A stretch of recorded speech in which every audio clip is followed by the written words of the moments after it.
door. Circumstances navigated the path, and life happened all so fast. No, it got lonely sometimes. You see, I know we couldn't make it. Even when I'm offbeat, I still land on my feet, and nothing can shake me, 'cause I know life took a hold of me. I never. This is where I am destined to be. I'm not ready to give up. I believe in the miracle of life. Life's a break with no rehearsal. Learn quickly, they'll come for yo. Games to play, can't take it personal, 'cause the devil is a liar. I'm telling you the truth. It's all in what you do. Some things you gotta do. Fight for millions. Take a second, see the blessing in it. From much expected, much is given. Wanna make the living, now I'm giving back to children. Never let the power come first before your happiness. Yes, you can be the best if you go the distance. Mix a little sweat with your persistence. You know that the best things are never instant. Just shine, let them see your brilliance. Get up, open up your eyes now. It's the moment of truth. No backing down. We're bringing it through like for the children, it's a given. You gotta give it, be a blessing. This my personal statement. Run the game like I'm aces. Learn and develop patience, determined to be the greatest. Yeah, bobbing and weaving, they changing up like the seasons. Indigenous to the grind, so I do it for all my people. Jabbing the competition, back up against the rope. She fighting for recognition. I'm fighting just to promote equality where we lack it. While cancer slowing our road, I'm confident we'll make it. We focus on common goals. Yeah. Give back, give love, giving something away. Never give up, stand tall to fight another day. 2 toes, 2 feet, I stand on the ground. I'm gonna wrestle and fight this final round. Life's a break with no rehearsal.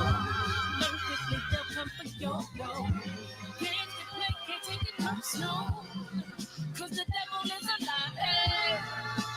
Telling you the truth, it's all in what you do. Some things you gotta do.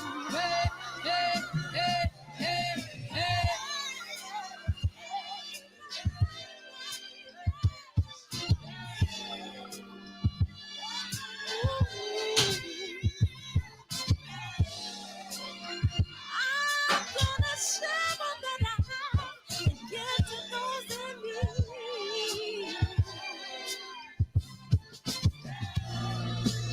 So we're gonna win this battle, fight that disease.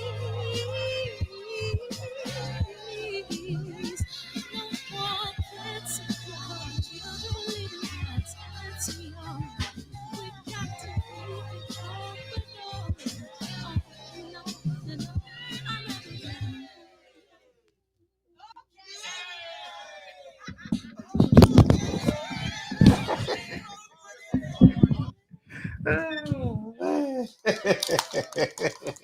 What's up, y'all? Welcome to the show, man. I appreciate y'all coming in here, man. I'm getting it organized. I'm getting it together, man. 2 days off, man. What's up, TV? What's up, Mr. Majestic? What the Majestic? Excuse me. Love is the word. What's up, man? Who else we got in here? What up, K-Dub? What up, G Brown, TZ Franks? What's up, Unique Don, Mr. Mel Advice?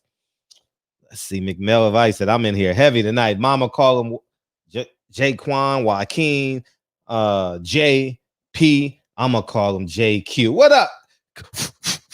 That's your name from now on.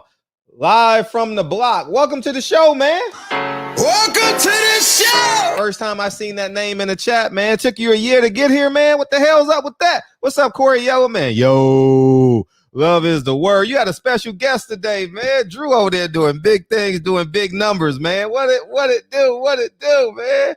What's up, TB, man? How was your weekend, man? You got a 3-day weekend, man. You got to something got to crack, man. Keith Sims, man. I don't think I've seen Keith Sims in here. Keith Sims, I've seen the name before. I've never seen you in the chat, man. Welcome to the show. What's up? What's up? What's up? Pastor Pause. Pastor Pause. Pastor Pause.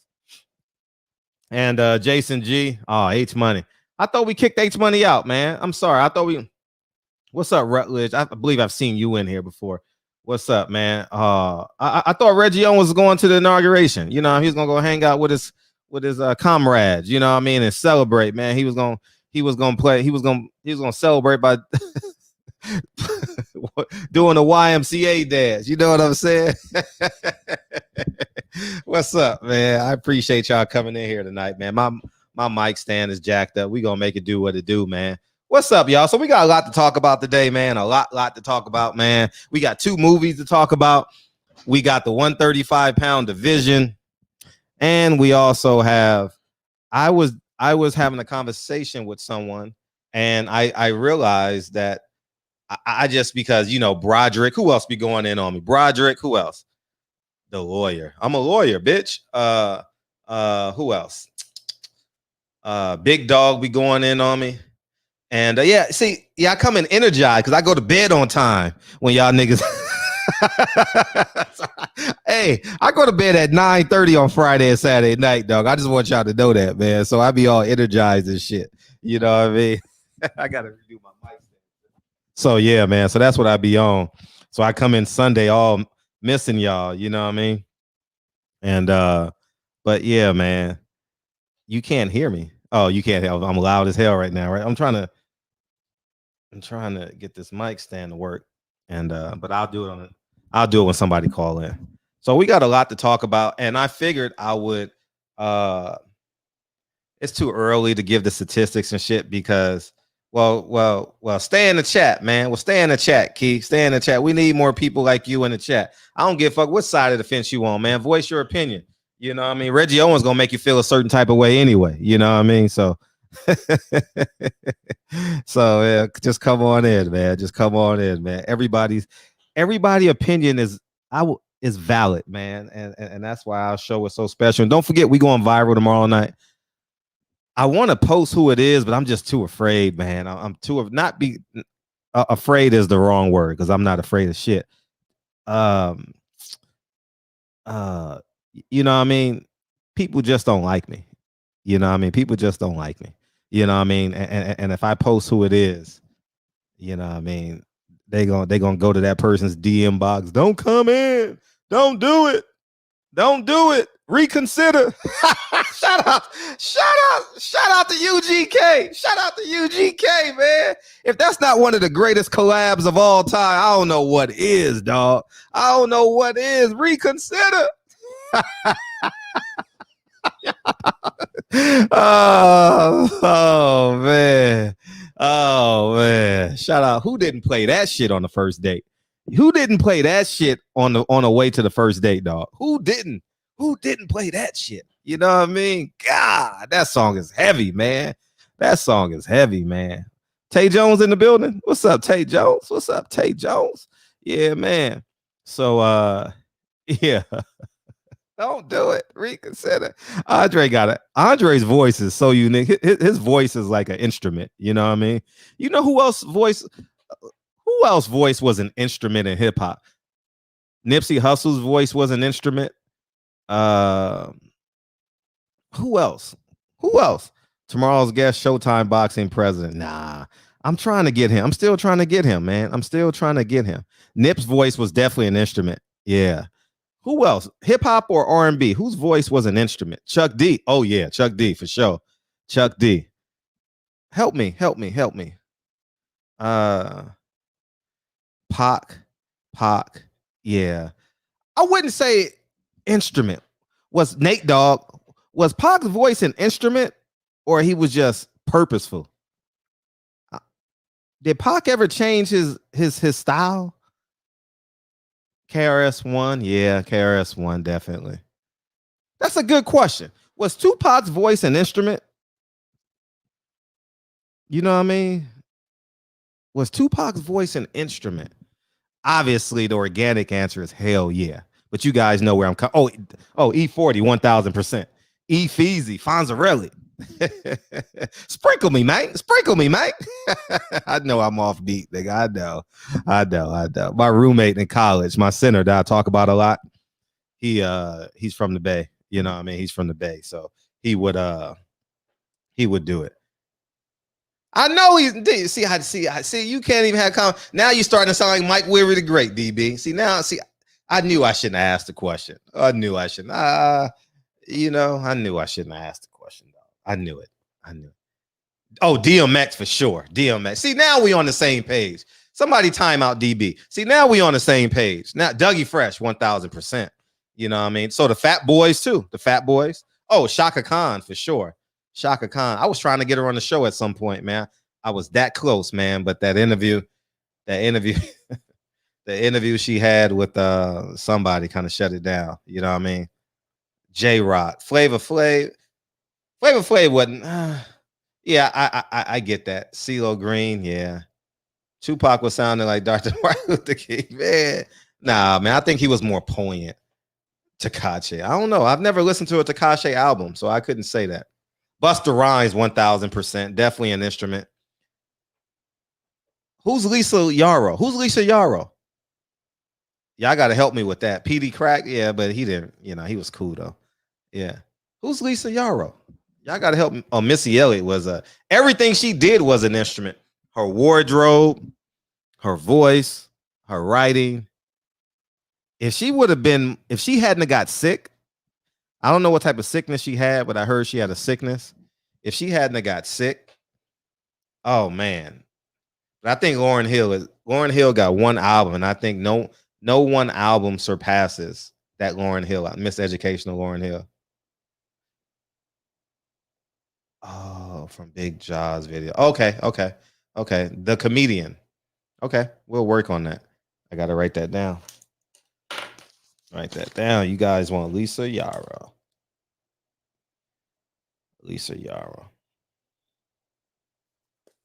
What is it?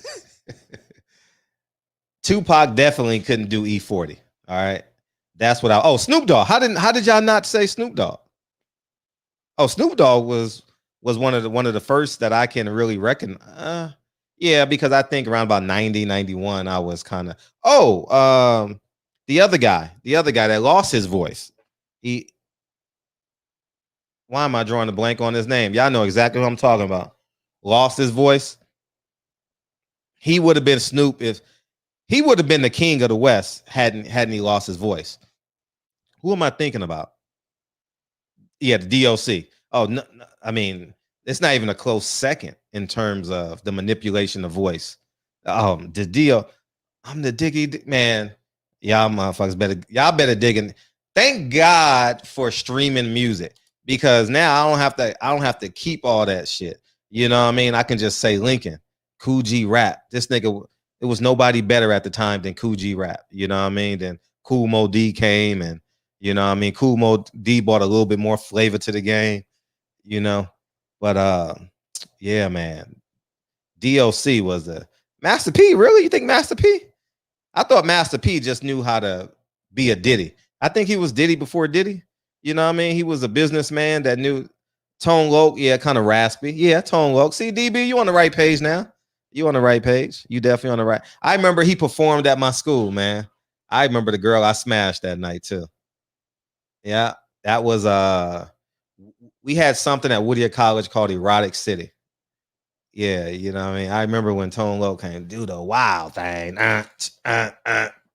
Yeah, he performed one night. Yeah. Damn, that was Biz Markie. Yeah, the Biz. The Biz, definitely. Yeah, Nate Dogg. Nate Dogg is probably one of the best singers to do it, you know, definitely that can play both sides, man. Too bad, man. I bet the last couple of years of his life was rough on him. You know, Mystical. Yeah, Mystical, but he got so much on him. You know what I mean? It's hard to mention Mystical's name. Yeah, Mystical. But he's a free man now. He did his time, right? And he did his time. So I'm not gonna. I think I'm Big Meech. Larry Hoover. How can we forget? How can y'all forget? How can y'all forget him? Damn, it's so many. You know what I mean? Jada, Jada, Ice Ice Baby. Yeah, man. Yeah, so it's so many, man. It's so many. It's so many. So 135-pound division, man. I thought we'll have this conversation together, man. You guys, the phone lines are open, man. Yeah, definitely call in and say hi. You know what I mean? Say what's up. Say what's up to the people. Styles P. Styles P is never gonna get the credit he deserves, man. But Styles P is a classic. If you do for me, Father MC. Shine, definitely. Oh, with Barrington and Levy. Yeah, Tech Nine. Tech Nine, is it his voice or is it just him as a? Is it his voice or is it his whole thing? Y'all know better than me, you know. Yeah, Spice One was smooth. Spice One was smooth in the motherfucker. 135 is super cap, y'all. Saved your whole show. Thank you. Fat man Scoop Dunk, come the gun. Fat man Scoop Dunk. Oh man, he lost some weight too. He's vegan. He's vegetarian or vegan. MC8. I don't give a fuck with no. I can listen to 1,000 MC8 song, but I'm trying. What movie is that? Growing Up in the Hood. It was. Man, that's the only thing I hear. You say MC8, that's all I hear. That's all I hear. Raekwon was cool. Twister, yeah, definitely Twister, definitely. Mac Dre, I never really got hip to Mac Dre. He died right when I became an adult, so I never really got into him. Straight Up Menace, yeah. Thanks, TB. So, matter of fact, I need to go look. I need to go listen to some Menace to Society. Thank you. I need to go listen to some Mac Dre. I mean, I know the hits, but I really need to dig into the crates for Mac Dre. I really do. So hold me to it. Give me 6 months. Oh man. I need it because I remember Raquel Miller. Oh, her eyes lit up when I think DB or somebody was asking her about the West Coast. You know what I mean? Fat Joe ain't changed his voice. Man, go to bed, nigga. It's late. It's late over there. Shalom. It's late over there. Oh, I'm not answering because it's not open yet. My bus. I forgot to open up the lines. Oh man, we done went through a hip hop. It's hard to get off hip hop, man, because it connects everybody. It's hard to get off the hip hop topic. Why did I start the show with hip hop? Because everybody got a hip hop favorite. Everyone knows hip hop. You know what I mean? Everyone got an opinion. Here we go. Top 5. We already had that show. I'm not answering unknown. So we already had top 5. So you got to unblock your number. You know what I mean? Because I learned that the first month of the show. Not unless I'm feeling real good, but I'm definitely not starting to show off with an unknown number. You know what I mean? Dipset. Nah, they ain't changed their voice, man. Come on, Dipset had a gay stylist, man.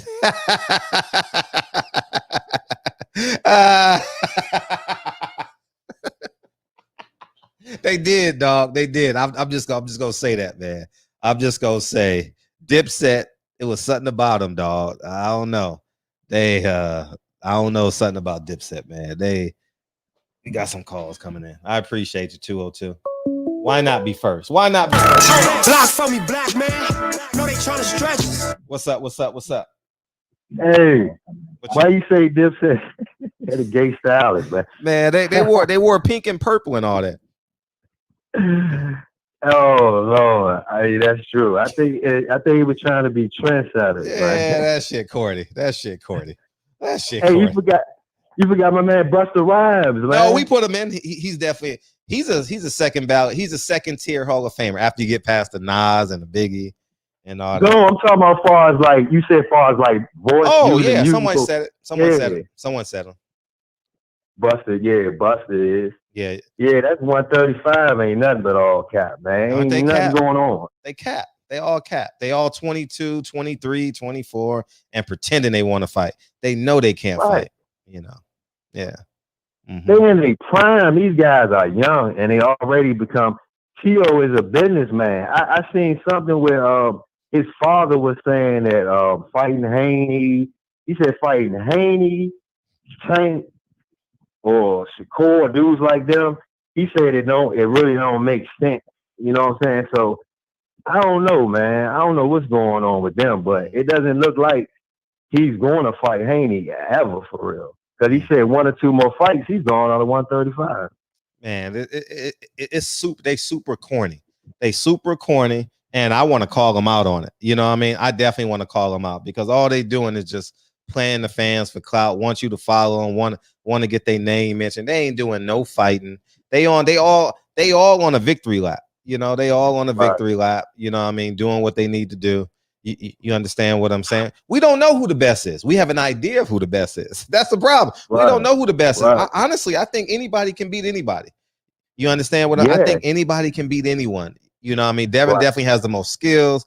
Tank has the most. He has the combination of power and skill. Teofimo's been against the best competition, and Ryan Garcia is the unknown. You know, I don't know who he is. You know, so. And they chasing after him. That make me sick how everybody wants Ryan Garcia. It's disgusting how they chase them. It's disgusting. It's flat out disgusting. I think it's corny. It's like me chasing another YouTube channel. Right. I root for other YouTube channels. That brings more people to the internet. The more people other subscribers get, the more potent this app becomes. And I don't own the app. You know, we're gonna get off this app sooner or later. You know what I mean? I decided to scale that back to build this. You understand what I'm saying? So I scale. I can't do everything, you know. So that's kind of what I did. But continue. I'm taking up your phone call, man. You got your earpiece in today? You got your earpiece in? Oh yeah, I got it. All right, good. I can't hear you. No, I'm saying. Yeah, I can hear you, man. I'm calling on my cell phone, so I can hear you clear now. All right, cool. I'm glad you're here, man. Yeah, man, but yeah, I'm just calling in, man, checking in on your thing, man. It's just foolish. I seen Blue Blood do a video, something about Tank was saying he'd take a pay cut to fight Ryan Garcia. So yeah, that's corny. That shit is corny. That shit is fucking corny. Ryan Garcia. See, this is the corniness in niggas. People gonna celebrate. Oh yeah, he's willing to make the fight, but that's some sucker shit right there. That's sucker shit. Stand up on what you earned already. You already did a pay-per-view. You got belts in 3 divisions, right? You got 26, 30, 35, right? Right. I think he got 30 and 35 right now, all at the same time. Yeah, stand up on your nuts, man. Stand up on your nuts. I know it sounds cool, but I think that's begging. I think that's begging. I want him because I think if I beat him, I'll get 8 million. I'll get 8 million subscribers. Man, get out of here, man. Come on, man. Floyd got him believing that shit, man. Floyd got him believing it. Man, he got him believing that. Yep, this is the De La Hoya fight. Yeah, Floyd's something else, man. Yeah, that's corny. I never understood how boxers like Floyd or De La Hoya can become promoters and carrying it the way they carry after like the careers that they had. They actually fought people. You know what I'm saying? I'm shocked that they carrying it like this, man. Everything is just a business move, and the fans end up getting cheated out of a lot of really good fights, man. Yeah, facts. All right, well, okay, Fred. I'll check in next time. All right, I appreciate you. Okay. Yeah, all right, thanks. All the time. Hey. His earpiece works. Oh, we doing good, man. We doing good tonight. The earpiece works. Vegan lifestyle. Yeah, I love it. I was a vegan for damn near 10 years.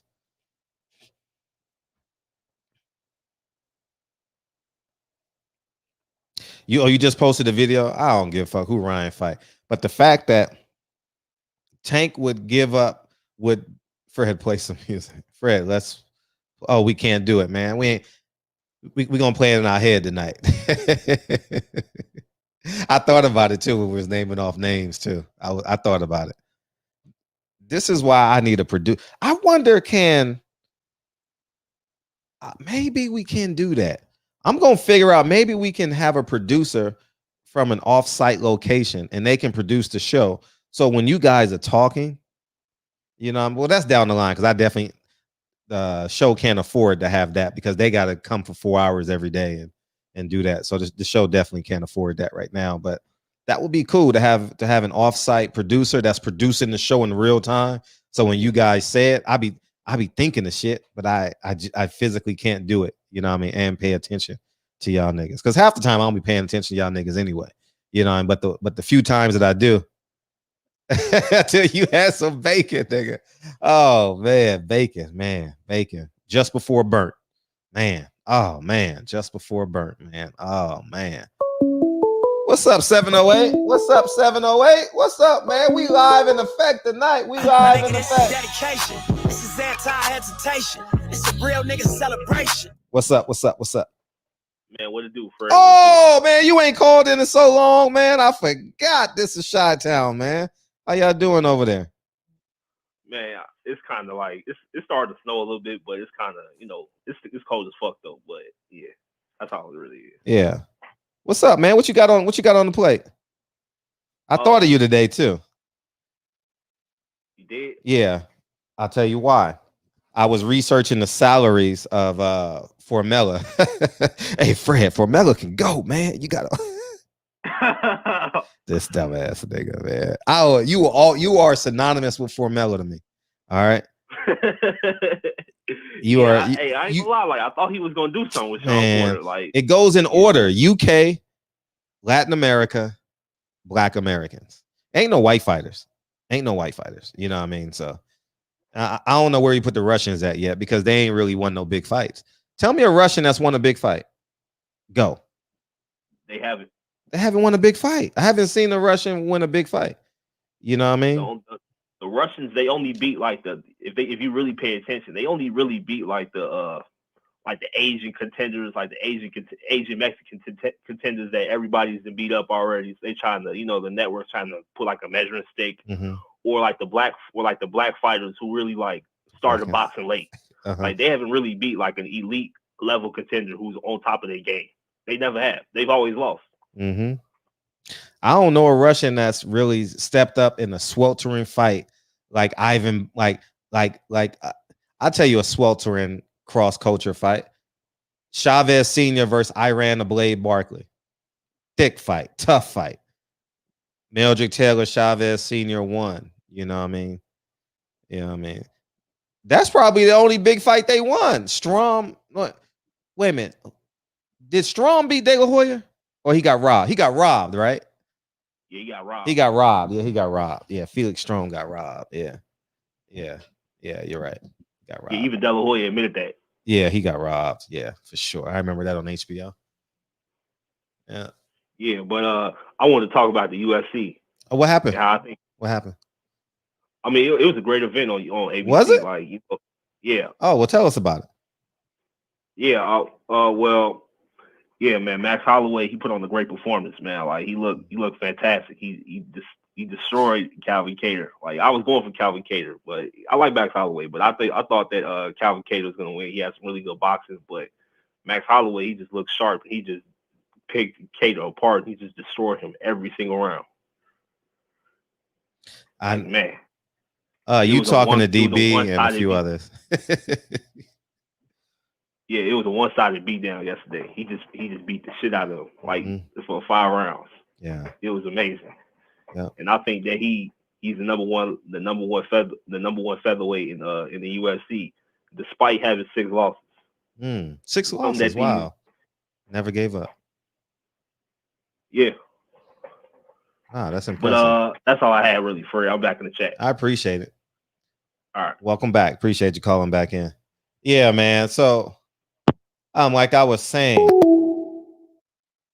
was Duran Barkley. I stand correct. Was it Duran Barkley or Chavez? Yeah, it was Duran Barkley. I'm sorry. I said Chavez Sr. I'm sorry. Or did he fight both of them? Thanks for correcting me, Xavier. All right. So I don't know anything about UFC. I would love to like it.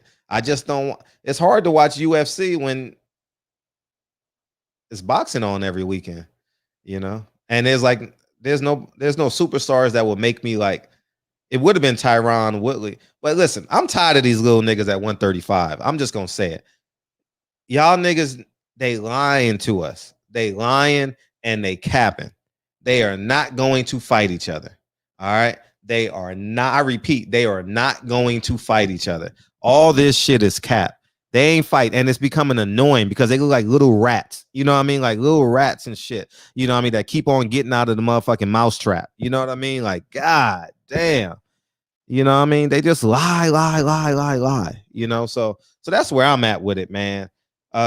Until there's contracts sent and it's made public, because Bob Arum basically said, Tiafimo, we got to make some money off Tiafimo. And Tiafimo ain't in charge of shit. And I heard him, shout out to the Boxing Voice today. I couldn't really hear it, the interview, so I just cut it off. It was Roberto Duran and Iran Barkley. Thank you for correcting me, y'all. I knew it was a Latino guy, and he knocked him down in the 12th round, right? And he won the fight, right? I remember that shit. Yeah.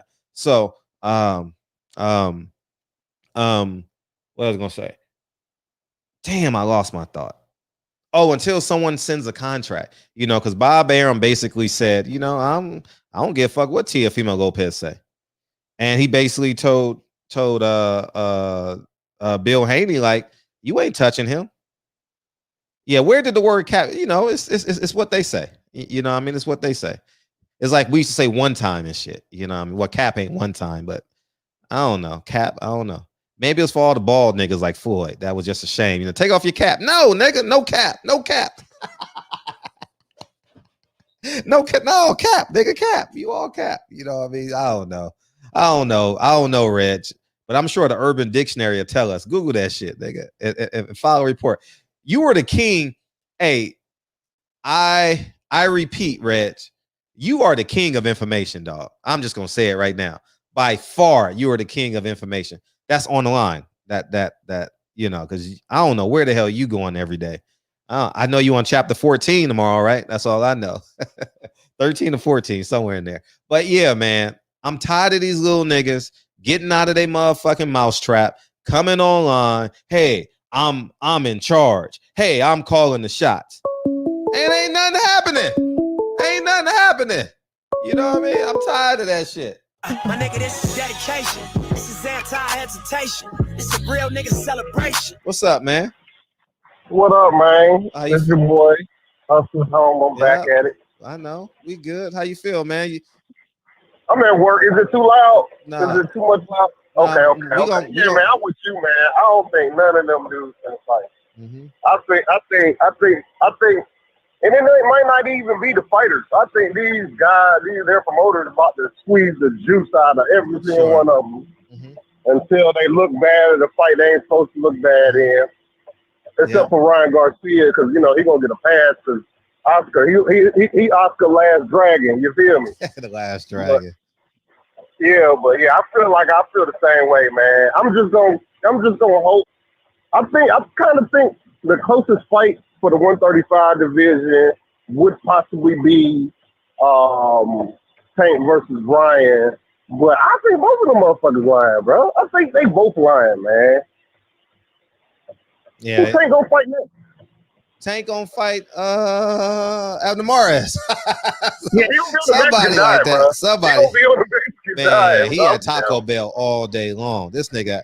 Matter of fact, someone make a meme of Tank Davis in front of Taco Bell. That shit'll be funny. Bro, hey, he gonna be on the Mexican diet so hard, like Floyd was. Send it that to nigga me. want Floyd draws to the goddamn fight. Send it to me. Make that shit and send it to me. Because God, make a what? I said, someone make that shit and send it to me so I can post it. You know what I mean? Take it for the Taco Bell Joe. Yeah. I have to see you tomorrow. Oh, okay. What's your email? FHAW17@gmail. Oh shit! I ain't got no way to write that down. So why you DM you on your why the fuck Instagram. So send it to me. Send it to my DM. Send it to my DM. All right. That shit gonna be hilarious. But I'm gonna do it. I have to see you ASAP in the morning. All right, that's love. Oh yeah, you are a graphic designer. Appreciate you. Yeah, man. Yeah. I'm Yeah, tired of all facts. these Well, niggas, let man. me go ahead and get off here. I don't want to hold you up here like some of them other guys be having you on the phone for 20 minutes or whatever. Yeah, thanks for the love, man. All the time, big Everybody, homie. LDBC, what's up? Don't forget to subscribe to the channel Hustle Home. I got a video coming in the morning. But hey, man, good shit with these interviews, man. You dropped that hit on Monday? Oh yeah, we coming hard tomorrow. We coming hard. I'm telling y'all niggas right now, go shopping for your snacks tomorrow. All right, because I guarantee you will not leave your computer tomorrow. You about to have me in trouble, so I'm gonna be on my break on this shit. Oh man, appreciate you. I'm telling y'all niggas right now. PPD. Matter of fact, I like doing this. PPD, call the show. You never call in the show anyway. Call in the show, PPD, and let the patrons in the barbershop know about the guests tomorrow without saying a name or giving hints. But tell them that what type of show we're having tomorrow. If you're capable of calling in, I don't know if you're capable of calling, but if you're capable of calling in, please call in, okay? Because tomorrow's show is gonna be fireworks. Tomorrow's show, I repeat, tomorrow's show is gonna be fireworks. It's gonna be fireworks, dog. Oh shit. It's gonna be fireworks, dog. Man, y'all ain't gonna want to miss that shit. Y'all niggas gonna be like this. Y'all ain't lying. It's gonna be fire, man. Abner is legally blind. Yeah, man. Take on that Taco Bell. Take on that Taco Bell, man. Take definitely on that Taco Bell for sure. Tank ain't touching a black brother. I can guarantee you that. You know what I mean? Because if he gonna wear, listen, if he's gonna wear Floyd's outfits, he's definitely gonna fight Floyd's opponents. You understand what I'm saying? Guaranteed. You know damn well Daniel Cameron can't talk publicly. You know what I mean? But I like your guesses though. Oh man, for sure, man. Oh, you did call in. Okay. PPD. You know what I mean? I don't see. I want to say we serving water, and they realize it's lemonade tomorrow. And they're gonna be so excited. Tell them about the guest tomorrow night. Tell them about the. Oh, I'm sorry. Because they both look clear. Yeah, I guess so. Or Sprite. Than the other, right? Yeah. Oh, yeah, that's deceiving. Or vodka. Yeah, you can vodka. get those two confused. Vodka. Yeah. Water or vodka. Yeah. It's gonna be interesting. It is gonna be a surprise. It's gonna be a whole left field all over again because you can't even grasp until you see exactly the person come on screen. Yep. So yeah, it's gonna be surprising. That's all that I can say without saying too much. And did you get confirmation? He or she is traveling right now. So they did say that they are honored and thrilled to actually come on. I'm going to go ahead and check back in tomorrow since they are traveling today and yesterday, Saturday, and Sunday. Okay. But yeah, I'll definitely call early tomorrow to go ahead and confirm everything. Okay. But it seems good. Okay. Yeah. We good. Yeah. So should they get is tomorrow's show a snack worthy show? Yes. So go to 7-Eleven, go to Vons, wherever you want to go because you don't want to miss anything because it's going to be a lot of information. So you want to have your snacks and everything handy on the side, your smoke, your weed, your drink, your whatever, because you're going to be kind of like, whoa, like how did that happen? Yeah. So yeah, it's pretty exciting. Yeah, it's gonna be good. It's gonna be good. Yeah, it's gonna be good. And PPD hooked it all up. You know what I mean? Hooked it all up. Thank you. Thank you. Now get off my line. Welcome. I got to conduct the show now. We all right. Bye. Tease it. Peace. Yeah, man. It's on and popping, dog. It's on and popping tomorrow. It's gonna be popping tomorrow. Yeah, man, we gonna rock out tomorrow. But in the meantime, between time, we gotta talk about these midgets. You know what I mean? And I'm a midget too, real rap. Okay, so we gonna talk about us midgets right now. Oh man, these midgets, and the reason why it's important, the reason why this is important, is because I know we have our favorite fighters, right? And I know this chat definitely favors Devin Haney, myself included. Devin Haney, Tank, and everyone else is the rest, right? I understand all that, but I'm gonna tell you one thing: we got to start holding these fighters accountable. Even when you love them, you got to hold them accountable. You know what I mean? Hold them accountable. Hold them accountable, and let them know I love you so much that I'm gonna hold you accountable. I love Lincoln so much that I hold them accountable. You understand what I'm saying? I hold them. Yeah, I'm just, and that's the way we got to be. So we want Devin versus the other three. We want Tank versus the other three, and that's what we want. So hold them accountable. You know what I mean? Teofimo, you got to make Teofimo can't walk. Here's what you got to do. I remember, I think Lennox Lewis told this story in an interview. Help me if I'm wrong or right. Help me if I'm wrong or right. Okay. I'm drawing the vague, but I know it was a heavy. I got you real right. I know it was a heavyweight. All right. I know it was a heavyweight. And I remember he couldn't walk because he had just lost his heavyweight title. And he felt so empty. Like he would go to the corner store and he felt like people were just looking at him funny. He felt like he wasn't safe in his own city. I think it was Lennox Lewis, if I'm not, when he got knocked out by Rockman, you know what I mean? Because he had to go to court. No, maybe it was. I think it was that one. And that's the way we got to make Teofimo Lopez feel. You know what I mean? Like you're doing all this yapping. You're doing all this yapping, but there's no substance to your yapping. Ryan Garcia is at the top of the mountain. You know what I mean? He's fresh off of his quinceañera. You know what I mean? What is he doing? You know what I mean? He's fresh off of quinceañera, man. He just got through finish wearing all white. You know what I mean? Now this motherfucker talking about I'm a run through everybody. Then we got Tank Davis, who's honestly don't understand. He thinks he's about to hit a lick. Tank Davis, it sounds like Riddick Bowe. Maybe it was Riddick. It was somebody. I don't know what heavyweight it was. And if I would have known, I would have had that shit queued. But Tank Davis and Devin Haney, you know what I mean? You got to put Devin Haney got to put himself in position to get these fights. Got to put himself in position to get these fights. You understand what I'm saying? So I don't understand how that business looks, but I don't want Devin Haney on the outside looking in, because 1000% it looks like he's on the outside looking in the way Bob Arum was talking. And you know, goddamn well, Oscar is not giving Ryan Garcia to Devin Haney. It just don't make sense. The only way that can happen is if someone was the mandatory. But it looks like Ryan Garcia don't want to, and y'all gonna say that belt, but he hasn't been placed as the mandatory. So, and the mandatory has the option to fight. You understand what I'm saying? So yeah, Tank a star, and his promoter don't care about the fans. What's up, man? Was good. Salute to the barbershop.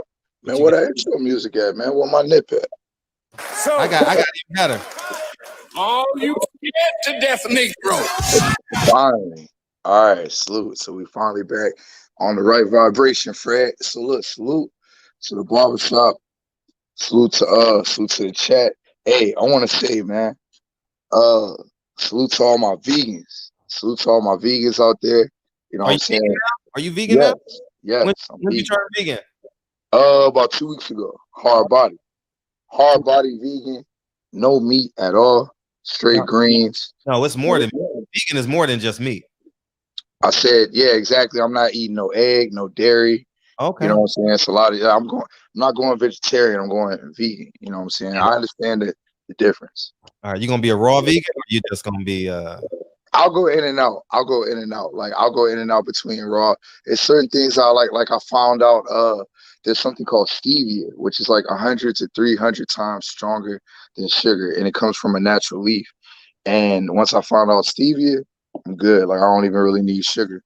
So yes, you know, salute to all my vegans out there. Salute to everybody that's You got Oreo cookies though, so you good.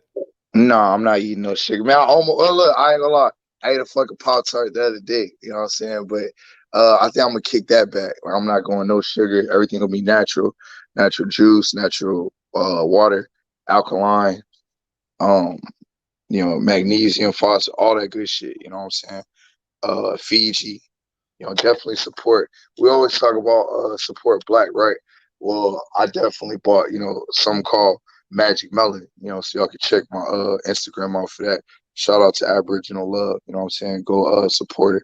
And go support anybody, man. Salute to PPD, man. Salute to anybody that's got some Black products, you know what I'm saying? So-called Black, because you know what it is, so-called Black. But let me get it, man. So the 135 division. And look, salute to Chicago too. Before I get into my call, Fred, I was just in Chicago, like you saw my story, and the homelessness out there is uncalled for, just like how it is in LA, just like how it is in every other major city, and it's uncalled for because these people, they live in tents, and people that live in cities become desensitized to that shit. And it's like these people are not playing camp, like they're not playing hide and go seek. They're not, you know what I'm saying, Boy Scouts, Cub Scouts, Girl Scouts. Nah. You know what I'm saying? These are real people that need help, you know what I'm saying? And it broke my heart, man, to see our people that live like that. Let me touch on something right quick, Fred. See, it's funny how they talk about Black Wall Street, right? But they only tell you about Tulsa. But every major city damn near had a Black Wall Street, from Wilmington, North Carolina, you know what I'm saying, to Raleigh, up to the to New York, where you from, Harlem, the Bronx, Brooklyn, the Midwest, Columbus, Detroit, Chicago, down to the South, Miami, Atlanta, DC, New Orleans, Houston, Dallas, LA, the Bay, you know what I'm saying? And Memphis. A lot of people forget about Memphis. But most of your major cities, man, around the country and shit. And today, those same so-called Black Wall Streets that were popping back then are some of the most desolate, it looks like war-torn third world countries in America, so-called the U.S. This bullshit that we talk about, all this voting and all this other shit, but you have real continents and countries that don't allow their population to be homeless. And we have a major issue in the United States, you know what I'm saying, that's not getting addressed. We worry about all kind of other shit. But I want to know too, are crackheads invincible to corona, Fred? Like, do crackheads not get corona? Because I don't see them niggas wearing masks, and they numbers ain't going up. Not to make a joke, but crackhead numbers are going up. Rid though, so it's hard to. Are they? They don't. I mean, they got IDs and they may not have driver's license, but they have state IDs. Oh, I'm sure they get it. I'm sure they get it. Sure, 1,000%. Okay, making a joke, but you know what I'm saying. Like, the thing is this: the way that they shutting down California is bullshit. Like, you should have it to where if we can't work or we can't leave, we shouldn't have bills. That's fair. France, Denmark, Canada getting $7,000 a month. Y'all out here fighting over $600, possibly 12. Like, some bullshit. America's on some bullshit. The U.S., excuse me, is on some bullshit. But look, let's get the 135 division. Thank God. What's up? Don't thank God, me, nigga. It's my show. Hey, I'm the backbone of the barbershop. Don't you niggas ever forget it. You know what I'm saying? Hustle's home. Talking about niggas taking 20 minutes. I'll take 30, nigga. Nigga, when you see Fred, you see me. You see me, you see Fred. Nigga, I'll make this shit up. And salute to Champside. Hashtag Champside Promotions, nigga.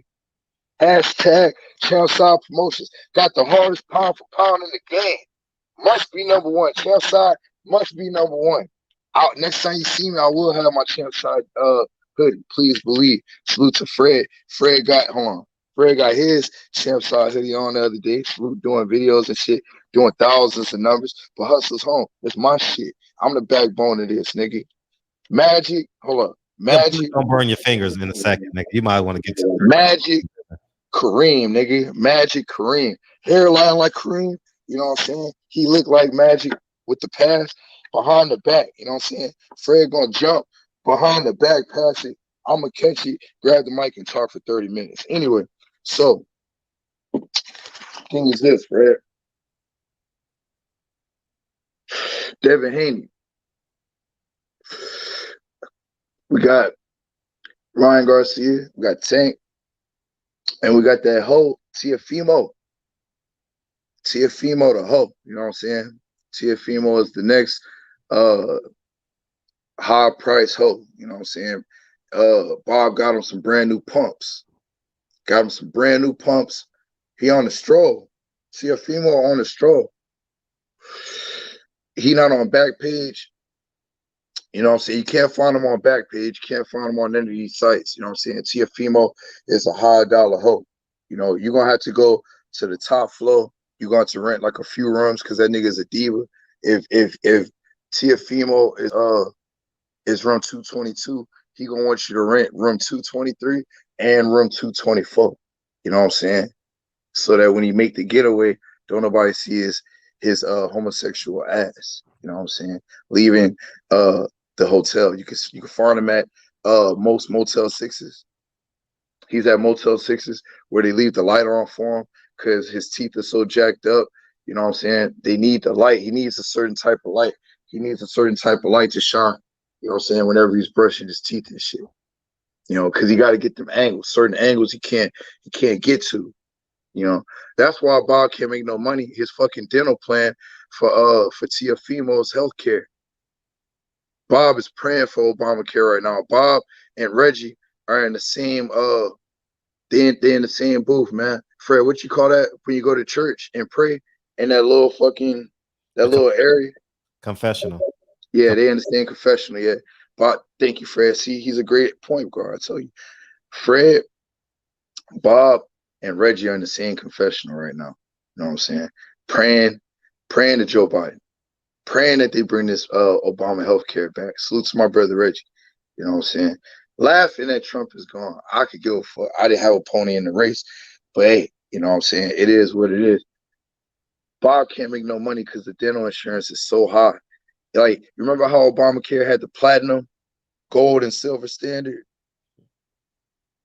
That nigga got platinum. It look like silver, Fred, but it's platinum. It's platinum. When that nigga small, man, bro, that nigga look like he looked like the donkey from Shrek, and he looked like the he Honduras, right? So he looked like the Honduras version of the Humpback of Notre Dame. His teeth jacked, just like that. Jack. His teeth jacked.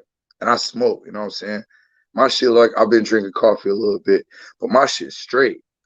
My shit's straight. You can't do that. Nigga, if he's small, hey, bro, look, not only does it take Man, Sandman coming. You know that, right? I don't give a fuck. I'm not trying to be funny. These are facts.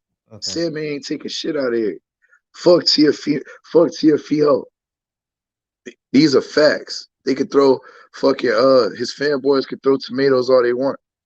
These are facts. I ain't trying to be funny. Okay. Anyway, I'm thinking you had a sense of humor.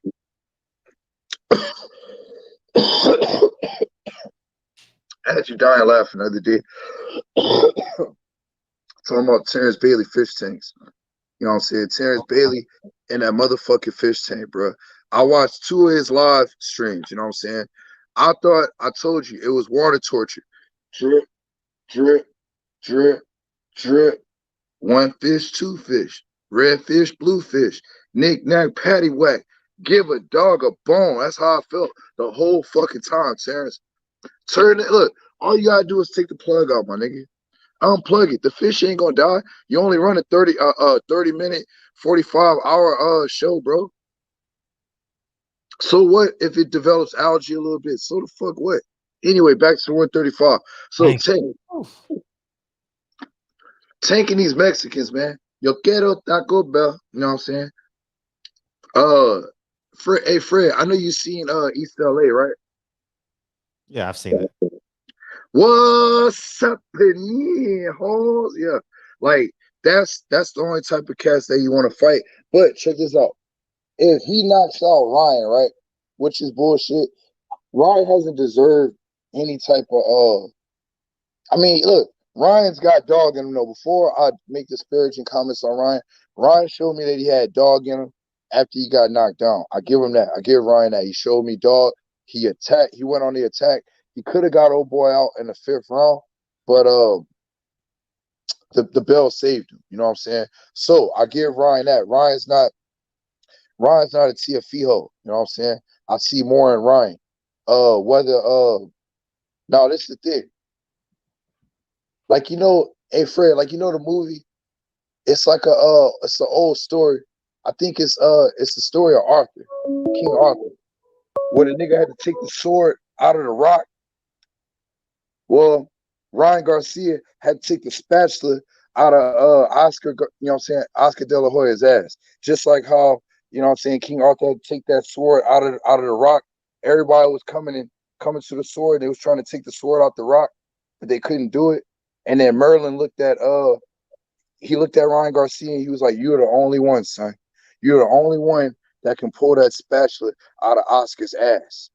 And Oscar was bent over. He had the fishnets, and he pulled that whole spatula out.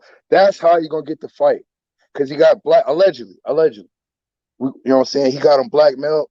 He was the one that pulled the spatula out of Oscar's ass, and that's how we gonna get the Tank fight. And Ryan gonna get his ass knocked the fuck out. I give him 6, 7 rounds. Tank knocks him out, but it boosts Tank's profile even more. Look, bro, I don't really respect the Floyd Mayweather camp as far as the promotion side. All-time great fighter. You know what I'm saying? I got him in the top 10, but promotion, man, him and Ellerby, y'all aren't doing what y'all need to do with Tank. You know what I'm saying? Y'all aren't doing Tank. Every time Tank, like the reason why Tank had a not bad, but subpar performance against the not his last fight, but the fight before against Gamboa, is because Ellerby was sucking up all the air in the room. Tank was lightheaded. That's why it took him 12 rounds to get Gamboa out of there, because he didn't have enough room, you know what I'm saying, to breathe. His headspace, man. He just didn't have enough air, Fred. That's why he couldn't get Gamboa out until 12. So anyway, so then we got Gary. Gary's not at 135. He's not at 135. Just tell him to move up. Move up. Come get some smoke, bro. Make these niggas fight, bro. All right, now next. All right. Outside of Gary. All right. Now you got Devin. Devin's the last one. Who you got? Devin. Now, Devin, you know how we feel about Devin. You know what I'm saying? It's the barbershop. Salute to Trill Bill. H Money. We know how you feel about your boy. We love Devin, bro. Devin got the skills to pay the bills. You know what I'm saying? I just want to see it tested. That's it.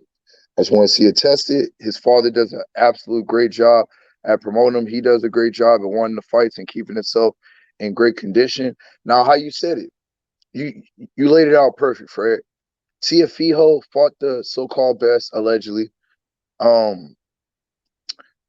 believe Tank's got the best skill set as far as power and everything combined. But let's see, man, because I feel like it's neck and neck with him and Devin. So with Devin, I would love to see, like how you said, Tiafijo face Loma, Tank got Garcia. If Devin can get, I don't know, man. I would love to see Devin just get the fucking Tiafijo fight. Because you're not undisputed without Devin, period. I don't give a fuck what you say. You need Devin to finish. To complete 135, you need Devin. Anything otherwise is bullshit. He is a champion.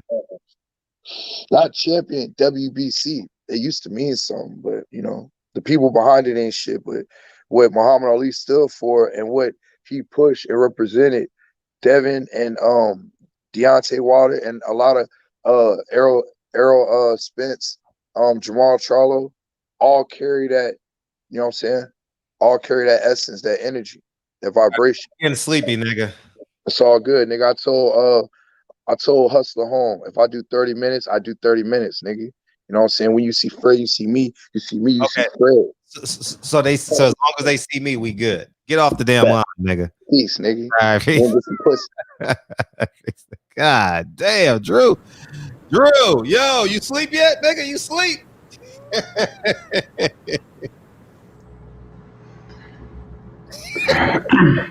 What's up, man? I'll get you next. These niggas don't start calling when I salute the real rap. That's my dude. I swear to God, I was gonna talk with Fred. Before I go, thank you, brother. For what? Thank you, brother. You know, I hollered at you earlier, man. Thank you. I really appreciate you, man. Much love, man. Thank you. Yeah, but I swear to God, I was gonna talk about this in the morning. Oh, about them niggas capping? Yeah. Please double back so I can watch, so I can listen to you, nigga. Please, I'm tired of these niggas, dog. Even if I like them, I'm tired of them. I'm tired of these niggas, dog. I'm tired. I gave him a name and everything. I gave him a name. Oh, everybody. The tomorrow show. Okay, you got me. Yo, I swear to God. Make a meme of it, dog. Make a meme of them. I'm tired. I'm gonna put it up as soon as I get off. You know what I call him, right? I call him the Cat Murderers Row.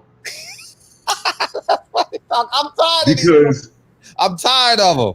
I don't know what's happening. I don't know what's happening. You know what though? You know what's genuine? What's that? Bill is frustrated, man. You think he's frustrated? Yeah, Bill is frustrated, man, because he believes in Devin. He believes in Devin. And I believe in Devin. 1,000% he believes in Devin. Yeah, and I believe in Devin's ability, and I believe division's wide open, but Devin could like legit take shit over there. And why he got a scrap and shit, you know what I'm saying? Like, yeah, it's like we're looking at this kid. He wants all the smoke in the world. And what is going on? That division is flooded. Nobody's fighting each other. And Bill is doing everything that he can. Devin's doing everything that he can. And Tio, no sooner that we applaud what he did with Lomachenko, now this guy he left his balls in the arena and just walked out with them. He walked out with belts and left his nuts somewhere else. And it's like, let me find out you've been a pussy all this time, man. And you know what pisses me off about Tio is that, you know what? I believed him. You dig what I'm saying? I believed him. You remember how frustrated we got with Keith Thurman? It's like, dogs, what happened to KO for life, man? We believed you, B. We believed you. And then you're going to fuck around and lay an egg with Manny Pacquiao 2 years? You could have fought ever. You could have did all this shit. Then you get in the ring like we needed to see. I mean, really think about it, man. I'm ready for Manny Pacquiao to go away. You're a Hall of Famer. You did what you had to do. You get in that ring and lay an egg. That's fair. You know what I'm saying? You get in there, man, Keith, you got knocked down in the first round, dude. I was like, come on, I didn't need to see that shit, man, dude. Come on. You were supposed to win that, Keith. You supposed to win that. Thanks to you, he has a belt and he's a major player now. Thanks to you. Thank you, Keith. So now we're looking at Teofimo. Look at all this lying he's doing. Look, all Devin want to do is fight. Fight him, man. And I believed you, Tio. I believed you. I believed that once you dethrone Loma, you was going to get all the smoke and at least attempt to clean shit out. There was only one other fucking person in your way, and that was Devin. You said, no, I got the franchise, something that wasn't supposed to be transferable. I got the franchise. Hey, I'm the real franchise now. I'm the real, I'm undisputed. I'm not unified. I'm undisputed. So what the fuck Devin Haney got? Oh, he's the email champion.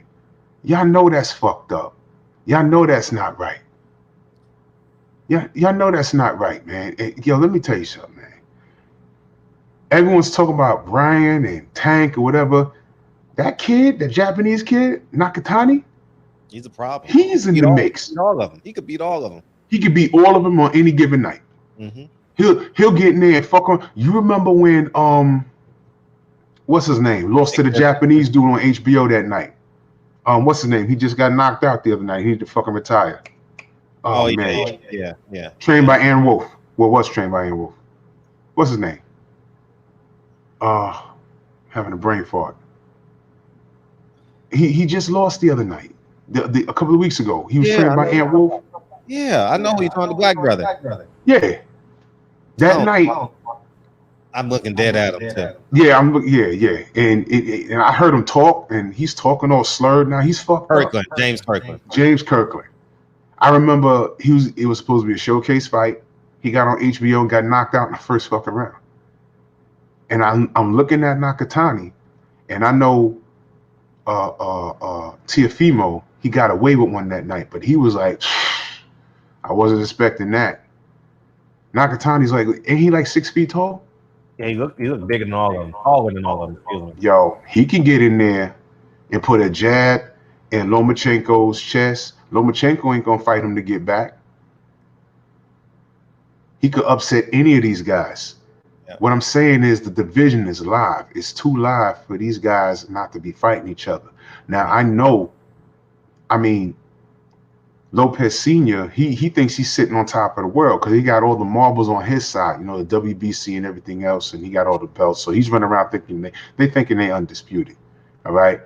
The most frustrated one gotta be Trail Bill. He has to be aggravated. He has to be aggravated, man. And I feel his pain, you know, and, you know, because, you know, not for nothing, regardless of how you feel about Bill, that man's working. He works so hard. I mean, he's grinding. He's on every platform. He's on every platform. Small, short, tall, or brown. He's doing his job. He's doing his job. I mean, he's doing his job. And one thing I will say is, if you reverse the roles, and I firmly believe this, if you reverse the roles, and that was Devin that beat Loma for all of that gold, and the roles were reversed, and T.O. was the one that got the email, I think Devin will be chasing after T.O. That's the difference. And I thought T.O. was built like that. I thought he was about that life. And that's why I'm so upset with T.O., because I believed him. I believed him. And, you know, and I'm looking at that division, and it's like everybody's staring at each other, and you're like, fight. And they're like, nah. They're digging up all kinds of mandatories and shit. This shit don't make no sense. So I named them the Cat Murderers Row. And there's no disrespect. And, you know, I'm not, like I said, man, I understand Bill. Bill is just frustrated, man. Because he's like, yo, what? They're giving us belts in the mail. They're making up titles to avoid us. Come on, that shit ain't fair, man. That shit ain't fair. And I'll say this too. Eddie Hearn is not saying Devin Hearn. Devin Haney, like he's pursuing a fight for Devin. I don't hear him out here. You understand? Like Bob Arum said, I'm going to fight this Australian kid. 6 months ago, he said that shit, right? 2 months, whenever what. I don't hear Eddie Hearn saying, well, Devin Haney is going to fight or we're pursuing somebody. I haven't heard him say that. You understand what I'm saying? So it's these kids are in a precarious position, man, where they have the belts and they have money. I think all of them make a great deal of money, you know, but they don't have the ability to like manipulate their immediate future. You know, down the line, I think they potentially will, because they'll learn from the positions that they're in now, you know. But we'll see, man. We'll see. It's gonna be disgusting. But I will say this: if Team Haney sends a contract to them and they turn it down, he wins. Yeah. You get what I'm saying? Like if he does what he did to Gary, sends over the now 3 niggas can't turn down the fight. You get what I'm saying? Yeah. Like so if Bill Haney sends out a contract to the same business deal he did with Gary Russell, the same deal he does with not Devin Haney, but Tank, Ryan, and Teofimo, then he wins. You know what I mean? Somebody got to get in there. Yeah. And that's how he does it. But until that happens, you know what I mean? They all in the same, they all just talking. It's just conversation. It ain't like two of them can say, hey, I'm fighting you. Let's do it. It's not. Yeah, man, there's too much talent in it, and it's an even number. There's too much talent in there. And Tia running around lying. I'm sending contracts out. Nigga, you ain't doing nothing, man. Stop lying, man. I believed in that guy. That's why I got so mad with him, because I held him at a high standard. Maybe it's biased because he's from New York. You know what I'm saying? But that's the story. I'll talk about it more tomorrow. I got a question. Yeah, please. I'm curious about who that. I mean, if it was Fury, you would tell me, right? It's not Fury. It's definitely not Fury. We ain't got that. Okay. I need to call Bob and set that up. No, it's not Fury. But it's a show. It's a show that's very important to your heart. It's near and dear to your heart, Drew. Really? Do I get the first beaming? You get whatever you want. Drew. Fuck you. You ain't got to. I see who beams in. Yeah. All right. Okay. All right. So I'm looking. So I'll be looking forward to more death threats and hate mail. Oh, please don't cancel. Yeah. That's why I haven't announced it, because I know, I'll get 1,000 people go to their DM and be like, "Don't go, reconsider." Don't do it. Don't do it. Bro, I'm telling you, man. I'm telling you. All right. Well, you know my steez. I ain't gonna be disrespectful. No, dude. Listen, y'all niggas be telling me, nigga, I don't give a fuck what y'all say. I really don't. You see, I do, because I don't want to chase the motherfucker out of there. No, I'm just saying. I say caller or the interview. Are you comfortable? They come. I'm not, man. I'm not. Nah, that's not. I don't care. I'm not. I do. I'm just gonna ask questions. It's gonna be a fun show tomorrow. It's gonna be okay. It's gonna be off the dome. Oh my God. Oh my gosh. We going viral. This, guys, thanks to men like you, thanks to women like PPD and Unique Don and all the men in the chat, we have gone viral. This will be the third time the barbershop has gone viral in 3 weeks. Sugar Hill, December 28th, Bob Arum last week, and X tomorrow. Almost said it. X tomorrow. Guaranteed. I'm just saying. I can't wait, man. Mm-hmm. I can't wait. Good show tomorrow. It's a good show tomorrow. It's a very good show. All right. I'm gonna hit the gym early. I'm gonna come in. You know what I mean? Drink a protein shake. I'm tuned in. Cause yes, when you had Sugar in, I was just about. I said, he gonna have some NBA nigga on here. I ain't watched no ball this year. What was your reaction, though? I never asked you. What was your reaction? Like your initial reaction when you saw Sugar? I was standing up and I was by my desktop and I was just looking. I said, let me see who he got in there. I thought you was gonna have like, I don't know, John Starks or somebody, something, sure. You know what I'm saying? Yeah, I thought it was an NBA player, really. I said, who he got? John Starks on. And then when the screen split and I saw him sitting there, I froze. And I'm like, yo, is this nigga fucking with me? I thought it was like fake. And then he moved. I said, nah, that's real. And then I sat down. My wife come out. She's like, yo, you. I was like, no. And I'm just watching the screen and I'm watching, because remember, I didn't beam in right away. The show was on for like a good hour. 2 hours. Yeah, you didn't beam in for like an hour and a half. Yep. And I'm looking, people saying, yo, Drew, call in, beam in. And I keep telling people, no. Because in my mind, what I wanted to say, no. You'd had to shut it down. And I'd have totally understood. But I had to calm down and I said, let me listen to this guy. And I listened. And I still wasn't going to beam in. And then Tay beamed in. And after Tay beamed in, I said, okay, it's okay for me to beam in. And then that's when I beamed in. I was like, okay, all right, I'm okay now. Now I'm okay. And I felt like I was in uniform again. And it felt great. It felt really, really good, because the point came across. And how I know it came across, so I got a whole bunch of death threats. I had people cursing me out on Twitter. I ain't even on Twitter, you dumbasses. All right? But I had a lot to say, and I understand that it wasn't the questions I was asked, or that I was asking. It was the fact they weren't satisfied with the answers. They weren't satisfied. Everything I said was logical. It was respectful. We didn't scream or curse.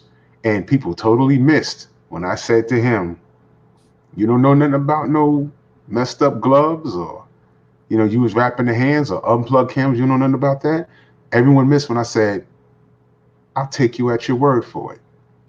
because I wasn't in there. I don't even know what happened. But do you understand the term in concert? And the man said yes. He knows what it is. He knows what it is. Y'all don't believe me? Watch a 30-minute video. And I like the play that they did. Shout out to Devin Alexander. He's a stand-up dude. We had a That's why I'm not announcing it, because I saw that they was in his DM telling him not to come and all that. Yeah. Oh, that's That's why I don't come talk to him. He's a racist. I don't know where the fuck they got that from. All right, but don't. And I said, this is what they try and do to black people all the time: divide, conquer, rot us from the inside out. I hit him up immediately, and I got to him first. Mm-hmm. Shots fired. And we had a conversation, and it was a nice conversation. And just as I suspected, I said, Devin, did you see the entire video? He says, nah, someone just sent me like bits and pieces of it. Somebody butchered up the video where it just made me look like a villain. So if I'm the villain, I'll be the villain. Sure. Yeah. So, I said, Devin, it was a 30-minute video. He said, I didn't know that. He said, people were telling me we was all telling you that you was all racist. And I said, no. I said, do you think I'm a racist? He said, no. All right. And we addressed what his response was based off of what they shown him. That's all. And I knew that going in. Devin is a stand-up dude. He has a YouTube channel. Everyone go subscribe. He's a good dude. He was just misled. And like black men, we had a conversation. And we cool now. We cool. And everything, there was nothing to squash because there was never any beef. He was misled. That's like, it happens all the time. That's like I could be sitting down talking to somebody and someone says, yo, man, that nigga Fred from Barbershop Conversation, he said you was a pussy. Yeah? And then he shows me a clip. Yeah, Drew Titan, he's all about that pussy. Huh? But I have to rewind the tape. He says, nah, yeah, he said he likes to eat pussy. Oh, I do. Yeah. You see, shit like that. Yeah, for sure. So you got to straighten it out. And this is what people do. That's the hatred. And y'all guys failed. Oh, they failed. Miserably. You guys failed. You see, fact, fiction, logic. But you guys are so illogical. You would piss a Vulcan off. That's my nerd fact right here. You'd piss off Mr. Spock. You would have him like, oh my God, what the fuck? I'm just going to pinch your ass and put you to sleep. Dummy. You guys are failures. You guys are failures. So whoever's coming on here tomorrow, if it's anybody's significance. Oh, we moving tomorrow, my God. Mm-hmm. Oh, get ready. Get ready. Because part 2's coming. I don't know who's coming in. I don't know. Oh, yeah. Oh, definitely part 2 is coming. Yeah. Oh, yeah? Coming. Yeah. All right. Yeah, just make sure everyone can, because we just can't. You got it, man. You good. Is it Dan Raphael? No, I wouldn't ask him to come on. I would. Oh, that fat chitlin. I would cut him out personally. Like, he would never come on this platform. Well, he probably would because he needs his platform. But, yeah. But no, it's not. It's none of those media clowns. None of them. Coppinger, anybody? Nah. Okay. All right. All right. So you heard it here at the barbershop. So y'all can't get on Twitter fast enough. How about give a wide warning? Stay away from the barbershop, everybody. Yeah, stay away from the barbershop tomorrow. Stay away from Yeah. Guess what? It's not gonna help y'all. All right. I know I got y'all hyped in the motherfucker. Who is it? Hey, check this out. The only way minutes. Yeah. The only way it gets avoided is if I die in a car fire. Ooh, that's that voodoo. Who pissed off the Haitian? I ain't Haitian. Huh? Y'all mad? I'll be back tomorrow. I don't even know who the fuck. Fred. Oh, you gonna be back? Okay. All right. 1,000%. All right. Everybody's back here because it's a barbershop. I know what we want. You know what I mean? I know what we want. I know the barbershop is for us. I don't give a fuck about being politically correct and bringing on white people too and bringing on Mexican people too and bringing on black. I don't give a fuck about that, man. the guests are for us, man. By the way, Albert Hainsworth confirmed this weekend. That's a great story, by the way. February 18th, Albert Hainsworth. Yep. Just Yeah, all right. I'm make one more guess. Okay, go ahead. Is it Lopez Sr.? No, I don't know. I asked him maybe months ago, and maybe I'll reach out again. I'll call him an asshole in the text, say you should come on the show. I'm talking all that shit. Why don't you come on the show? Yeah, please. Challenge him. Challenge that nigga. Yeah. So it's not Lopez Jr. or Sr. Okay, all right. I'm out of ammo. I don't know what the fuck. Yeah. But I'm gonna be here. Yeah. I don't know who the fuck it is. Say, how y'all feel? Y'all don't. I know the haters in the house. How y'all feel? Y'all don't know who to warn to say, yo, don't talk to this guy because he racist. Oh no, they coming in tomorrow. Oh my god. Mm-hmm. What? It's a barbershop exclusive, man. How'd you feel the last time? Was it a good surprise? That was fucking dandy. Yeah, okay. I was good listening until I couldn't take it anymore. It's gonna be the same way. You know what I'm saying? I had niggas foaming at the mouth all weekend, talking shit about me. As you should. That's why. Do you know you dumb motherfuckers got me 350 subs over that? That's why I clipped it, so your shit can grow. That's why I was like, oh yeah, they gonna hate Drew. But I did that not because I hate you, but so you can. No doubt. I understand how it works. Well, now I understand how shit works. Yeah. Do you understand? I did not get involved in this YouTube shit for any of this. None of us did. None of it. Yo, I just wanted to talk boxing with people of like mind and have intelligent conversation. Yeah. In the moment, I say, you know, I think Tim Bradley, I think he has a chance to edge out Manny Pacquiao. I think Tim Bradley could beat Juan Manuel Marquez. I've never been called a nigga by anyone else other than a white person prior to YouTube. Do you know that? Mm-hmm. I said, what is this real? Why I gotta be all that? You know what you do? You go into a store, they follow you around, right? They follow you around, and you know, you just get like a quart of water and a bag of chips, and every time you look around, the little Arab guy or little Korean lady is following you around the store, and it's like they just bought this store last year. All right, I grew up in this community. I've been here for over 25 fucking years. I just want a quart of water and a bag of Doritos. This bitch following me around the fucking store like I'm gonna steal something. So when you get to the counter and you got your $1.50 in your hand, you look at her, you look at him. Do you spend your $1.50 or do you put it back in your pocket and walk out? When I was on all of those channels and I was getting called out of my name just trying to talk boxing, I found myself defending myself against faceless people, cowards, calling me all kinds of niggas. Now, mind you, this was before I had my face attached to my channel. All right, getting called out of my name all over the place over boxing. And where I'm trying to talk about a fight that's going to take place, I'm in an all-out race war. And the moment I defend myself, the owner of the page tells me not to talk to them that way. I say, oh shit, I just called somebody a gook in Chinatown. So what do? You leave Chinatown. And I'm using that as an example. You understand? You don't call somebody a guinea in Little Italy. You will get jumped. You take your shit and you leave. This is not your hood. So when you're on someone else's page and it's not your page, there's a X button at the upper right-hand side. X. That's how you do it. That's not your hood. Get out. Leave. That's how you fix it. Leave. We shouldn't be handing out all these wrenches on these channels.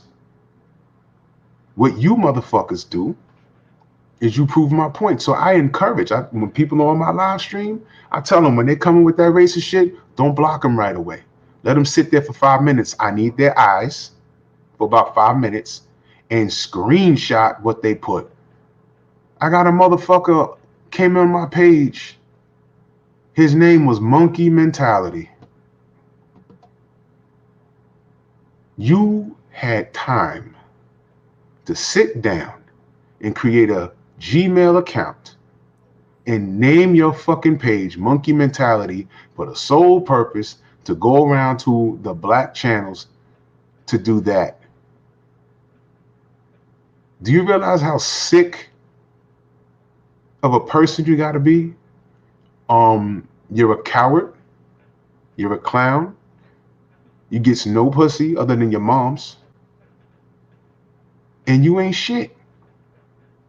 I don't have enough time in my day to go and troll on channels that fucking hate me. It's ridiculous. I don't do shit like that. All right? I have a life. Go get one. But if that's what you want to do, show up to my channel. Pay my mortgage. You dumbasses. Y'all have no idea how this shit works. Within the last 4 months, I learned it. And let me tell you something. You know what? I'm not going to tell you shit. I'm not going to tell you shit. Just know, I love you trolls. That's why I'm not on Twitter. I want y'all motherfuckers to talk about me on Twitter so you could run to YouTube, find me, and troll me. Eyesight is eyesight. You help me. Hashtag AdSense. I get it. Shut the fuck up and pay my mortgage, you dummies. I didn't even get involved in this shit for this. I just want to talk boxing. Y'all done fucked around and made me a rock star in the UK, stupid asses. All I did was ask this man questions. And y'all mad. Y'all want to stick up for a cokehead that much? Good. You want to call me out my name? Great. I already know you wouldn't do it in my face, so I'm good. Shut up. Show up. And pay my fucking mortgage. Fred, I'll see you tomorrow, brother. See you tomorrow. Peace, man. Kevin Brower, you up, man? What you got? Yo, what up, Fred? Huh. How you feel, man? Everything good? I'm good, bro. I'm good. Man, look, first, I have to talk about real rap. Okay. Dude, we need to help him out with his fucking jokes, man. Or so. Bro, like, I don't know what it is. Like, he just got like a dry voice or some shit. Like, I don't know. Like, I don't know, man. Like, he needs some fucking like Vaseline on his shit, something. WD-40. Something.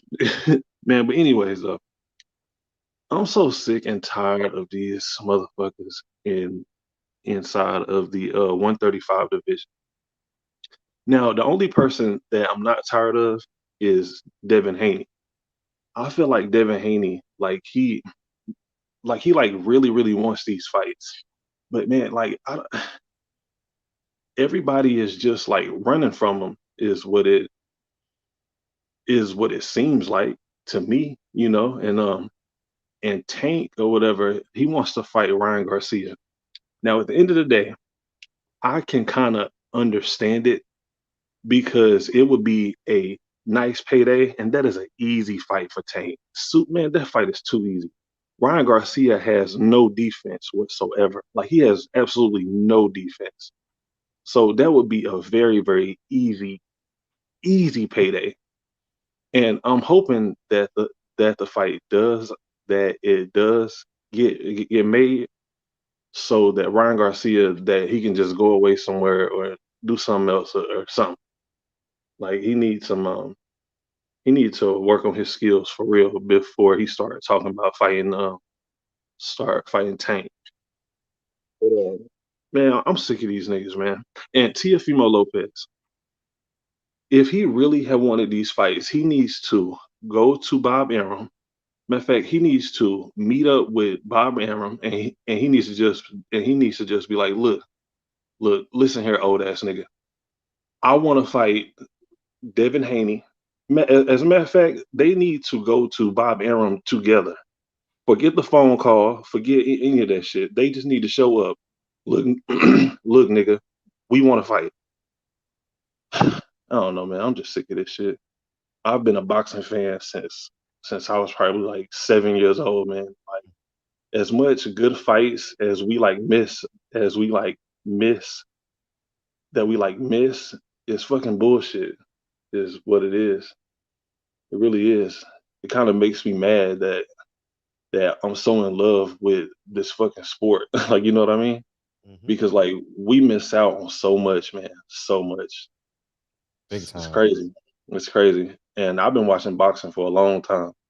Like I am 30 years old now, and I've been watching boxing since I was probably like 7 years old. And I don't know, man. Shit's fucked up. But that's it though, Fred, man. You have a good night, bro. Appreciate you. Yeah. Frustration. Yep. TB, Pastor Pause. What's up? Hey, what's going on, man? What's up, man? First of all, man, salute to Drew Titan, man. That dude say everything that we thinking. He comes out with it. You know, he says everything that everybody wants to say. And in my case, he says everything that I want to say. He just says it first. You know, as far as Trill Bill, man, look, I feel bad for Bill because Bill has like with his son, he has like probably the best, he has the best fighter at 135, and that's his son. And he's fighting this battle that he shouldn't have to fight. He's going on these YouTube channels and going into hostile territory for his son. I mean, I watch him go on channels that doing stuff that he shouldn't have to do. You know, simply for the fact, he was talking about the no capping, the whole capping stuff. He's going into these channels and pressing the issue that that his son should have this opportunity to fight for all the belts, when the guy who has the majority of the belts his whole mantra was it's the takeover. But then once he won that title or beat Lomachenko, his whole energy changed. See, these fighters are fooling us. They're saying one thing, and then once they get a little taste of, I won this fight. Now maybe I can do X, Y, and Z from here on. But the one thing nobody's talking about is that if Devin and Tio fight, wouldn't that correct me if I'm wrong, but wouldn't that produce the youngest undisputed champion in history?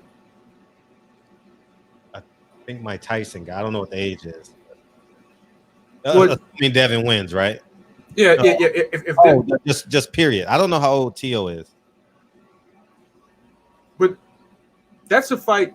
I think that's a historic fight. How old is Tio? Sounds like he's 21, 20. That's why I'm tired of these niggas. They so young. You know what I mean? And it's just becoming like a game of motherfucking like hide and go seek. You know what I mean? You're it.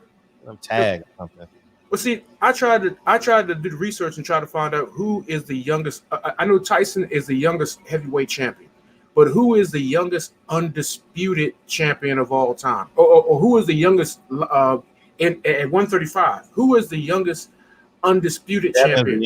Devin's 22. No. I mean undisputed. Tio's 23. I'm just telling you the ages. Yeah, I mean undisputed at that weight class. Who is the person to unify all titles and be the youngest one to ever do it? I'm pretty sure nobody did it at their age. So this is a historic fight if you make it happen. Now, here's my thing. If you're gonna jump through hoops in order to not make this fight happen, and you're the one that's holding the majority of the belts, then you obviously don't think you can win the fight. And that's pretty much all I got. And I'm going to get out of here, but I'm going to say, man, I appreciate everybody from the barbershop that came to my live, and I still need more subs, but everybody came from the barbershop, man. I give everybody wrenches. I appreciate everybody. Everybody who came from the barbershop, I recognize from the barbershop. I gave a wrench to because I recognize everybody, so I know everybody was 100. So I gave everybody wrenches, and I appreciate everybody. So yeah, man. Sad. You got tomorrow night, right? What time is your show tomorrow? Well, I guess it is tomorrow. This is Monday morning, right? So excuse me, it's Tuesday tonight, whatever. Yeah, Tuesday night, 7 p.m. I got Donnie Phoenix from It's Yours Radio. Brother was he's one of the greatest athletes to come out of the Eastern Shore of Maryland. He made a run for the NBA. Then he made a run for to go pro in boxing. And then that didn't work out. So what he did was he actually started a radio station, and it's called It's Yours Radio. He has over 50 million subscribers. It's called It's Yours Radio, and so he has a very successful radio station. So, I said ultra pro Negro. You know what I'm saying? It became successful. He didn't quit. He kept moving, and he's a childhood friend of mine. We both came from the Hill, and the Hill is the oldest African American community in the United States. So I gotta do an interview for my homeboy with childhood friends. He's a few years older than me, but I had to go ahead and interview my childhood friend because charity starts at home and then goes abroad. So if you can't do nothing at home, nothing you do abroad is going to be worth a damn dime. So thanks, man. All the time. All right, peace. Rock out tomorrow. 7 Eastern Standard Time. Peace. All right, one. Here's the link to the. Oh no, that's a StreamYard. Here's the link to the GoFundMe. GoFundMe, baby. GoFundMe, baby. We closer. We got $1,530 in there. You know what I mean? Go put a cup of Joe in there, man.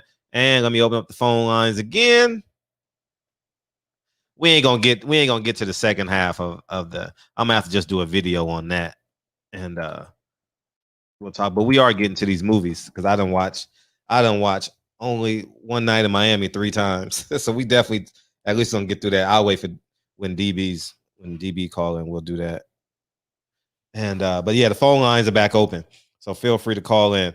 And yeah, man, as we get back on the 135-pound division, they don't really care about legacy right now. They don't care about legacy. I don't think you can grasp it that young. I don't think so. Hey, what's up, 202? What's up, Fred? What's up? How you feel, man? Oh, I got a story for you, but when you're done, I'm gonna tell the story when you hang up because I don't want you to rebuttal me. Go ahead. Nah, that's good. Hey, what's up? I'm gonna be honest, man. I think Devin Haney and Bill Haney, man, they should just move up, leave these other motherfuckers to, in the past, and go fight. The guys get in position to be a mandatory for the guys who got the belts at 140 and beat their ass and get on that clout. Mm-hmm. So, because I think those guys at 140, I doubt they would duck someone like Devin Haney. They got way more pride than these motherfuckers at 135 who all want to fight Ryan Garcia. Everybody wants to fight Ryan Garcia. Tank don't want to fight nobody but Ryan Garcia. Tito don't want to fight nobody except for probably Tank or Ryan Garcia. And Ryan Garcia don't want to fight nobody but Tank. So that leaves Devin as the guy who's going to fight the Fortunas of the world, like the Chinese, the Verdejos, and this guy and that guy. I mean, where is that going to leave him? With nothing to show us. He wants good names on his resume, good fighters. And the good fighters, they don't want to fight him. Ryan Garcia, even with all his bad defense, he's a good fighter. He got good offense, good speed, good power, got potential to get better, yada yada, whatever. Tank, he's already at his best, and he got almost everything. Only thing he doesn't have is size. That's it. He got pretty much everything. He's got speed, power, athleticism, you name it. You got T.O., he's got speed, power, and athleticism, and he's got the clout because he beat what some people thought was the best guy at 135. So all those guys are good fighters, and he wants them, and he can't get them. So he's called them out. He's called them names. He's pulled up on them in their face, called them out in their face. He still can't get these fights. I mean, he even threatened to pull out a sparring match where he made Tank quit, and Tank still didn't want to fight the man. That should have made Tank say, "Hey, you know what? He should have called Floyd and on him and said, make that fucking fight. I want to knock this nigga out. I want to beat the shit out of him. He's trying to embarrass me. He's wanting to pay people to get my sparring out, which is just sparring where this guy made me quit." Like, really, Devin just really embarrassed me. And Tank still don't want to fight Devin Haney. Still don't want to fight him. That fighter, that competitive spirit and Tank should have said, you know what, I want to fuck Devin up. I don't want Ryan Garcia. No, get him. You don't care about him. He's not even a champion. Devin Haney's a champion. I'm going to beat his ass, knock him out, and take his belt, and then make fun of it. Make fun of him, basically. You don't even want it. Ryan Garcia is a mandatory. He's not even a champion. He's walking around with a fake belt, an interim belt, whatever you call it. The WBC silver interim, intercontinental, interplanetary belt. He's walking around with it, and he's happy about having that belt. Think about that. He's not happy going after Devin Haney to be the champion. He's happy carrying around an interim belt. An interim. Okay, and he says, fuck the belt. Okay, screw the belt then. But Devin Haney's a good fighter. Undefeated. He beat everybody he falls in front of him. And he still don't want to fight him. Tank, he's a good fighter too, but he's not even on the same network. Are you kidding me? Look, Bill, if you listening, and you more than likely, I say, I implore you, move up, man. Your son is, you said he's training himself to make 135. And I just demand that young man all the credit for being disciplined to stay there weight, knowing it's killing him. And he got to make a lot of sacrifices. You got to give a fighter real extra credit. He's making extra sacrifices to stay at the weight. But look, go to 140, beat those guys' ass, clean it out, get him out of mandatory position, and take those belts. Get all the clout. Get all the clout. These guys don't want to fight you. They're probably going to wait till Devin move up. I don't know. They might not even want to fight him when they all move up to 140. I think Kill's going to move up to 140 and eventually run. So, I mean, where does that leave them to keep fighting the Fortunas of the world, the guys that are high risk and low reward, basically because boxing is a business? He wants to maximize his risk for the reward. And he's not getting it. He is not getting it. He got time with Haney's, what, 22? 23? He's not even in his prime yet. But let's be honest, Kill talking all this shit about I'll fight Haney, but Bob basically discounted all of that. They're not fighting him next. So he's not to get mandatory. And again, I'm not saying this to discredit like Devin Haney's moves and what he's doing, but I just think that taking the approach of just waiting and just waiting is just not. I mean, he got the time behind him, but come on, man. Come on. I think the real legacy fights is when you move up in weight, when you beat guys that are just as big as you or bigger, and those guys will be more willing to fight you. These guys are not willing to fight him. He's a mandatory for a belt. He's undefeated. He's not a bad fighter. He's flawed. Let's be honest. Devin Haney is a flawed fighter. All of them are flawed fighters. No one's perfect. So they have to see something that they could take advantage of, but they still not confident in beating him. Right. Hey, I'm just gonna say this. Your sound is so fucked up. I tried it, but it's not working. Your sound is fucked up. Your audio is bad. Yeah, your audio is terrible. Well, put it like this though. I'm gonna just say one thing. All I gotta say is this. Nigga, it ain't working, nigga. Your audio is terrible, nigga. You gotta Tell Bill to tell Devin move up. That's all I'm gonna say.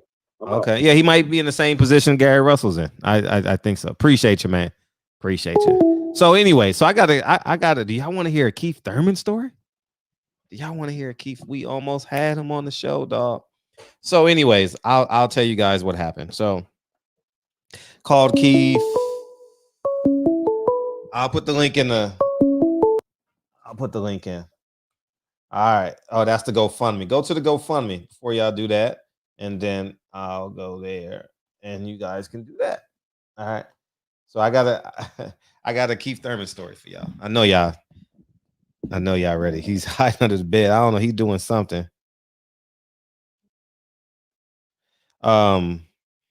So call Keith because I wanted him to respond to Bob Arum. And I think this is the only place where Keith can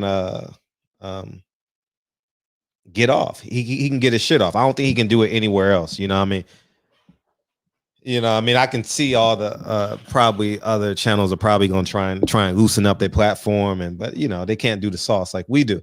So I was like, man, let me call Keith and get him on the show. We were persistent. Me and PPD were persistent. So I sent him the video. Of me interviewing Bob Arum. And he sent me back like, Fred disrespected my father. And I'm going to tell you what devils do.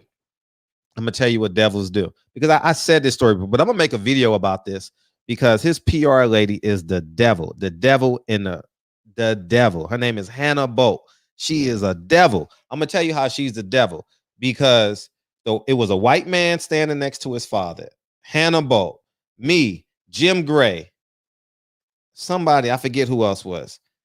And I told them people, I told Hannah Bolt, I said, Hannah, I never threatened, I never even said nothing bad about him.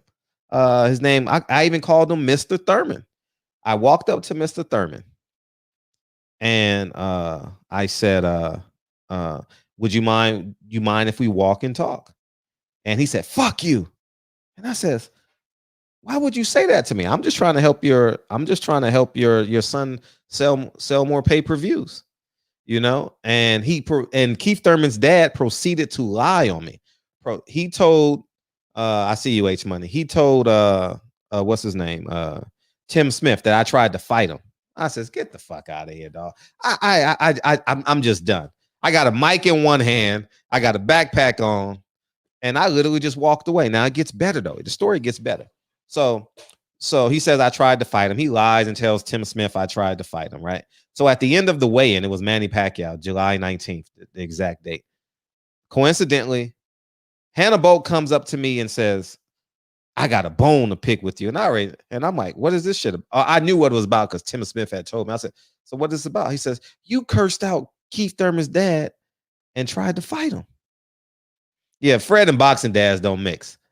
Yeah, and I am not I lean on self-defense more so. I'm not, I'm a little guy. I'm not the guy that, what I mean? So anyways, man. It's funny because I said none of that. And here's the catch. Here's why white people, it's in their blood. Here's why it's in their blood. Hannah Bolt is standing next to the white guy that was next to Keith Thurman's dad. The white dude says in front of me, Jim Gray, Hannah Bolt, and it was like 8 people there. 8 people there, right? And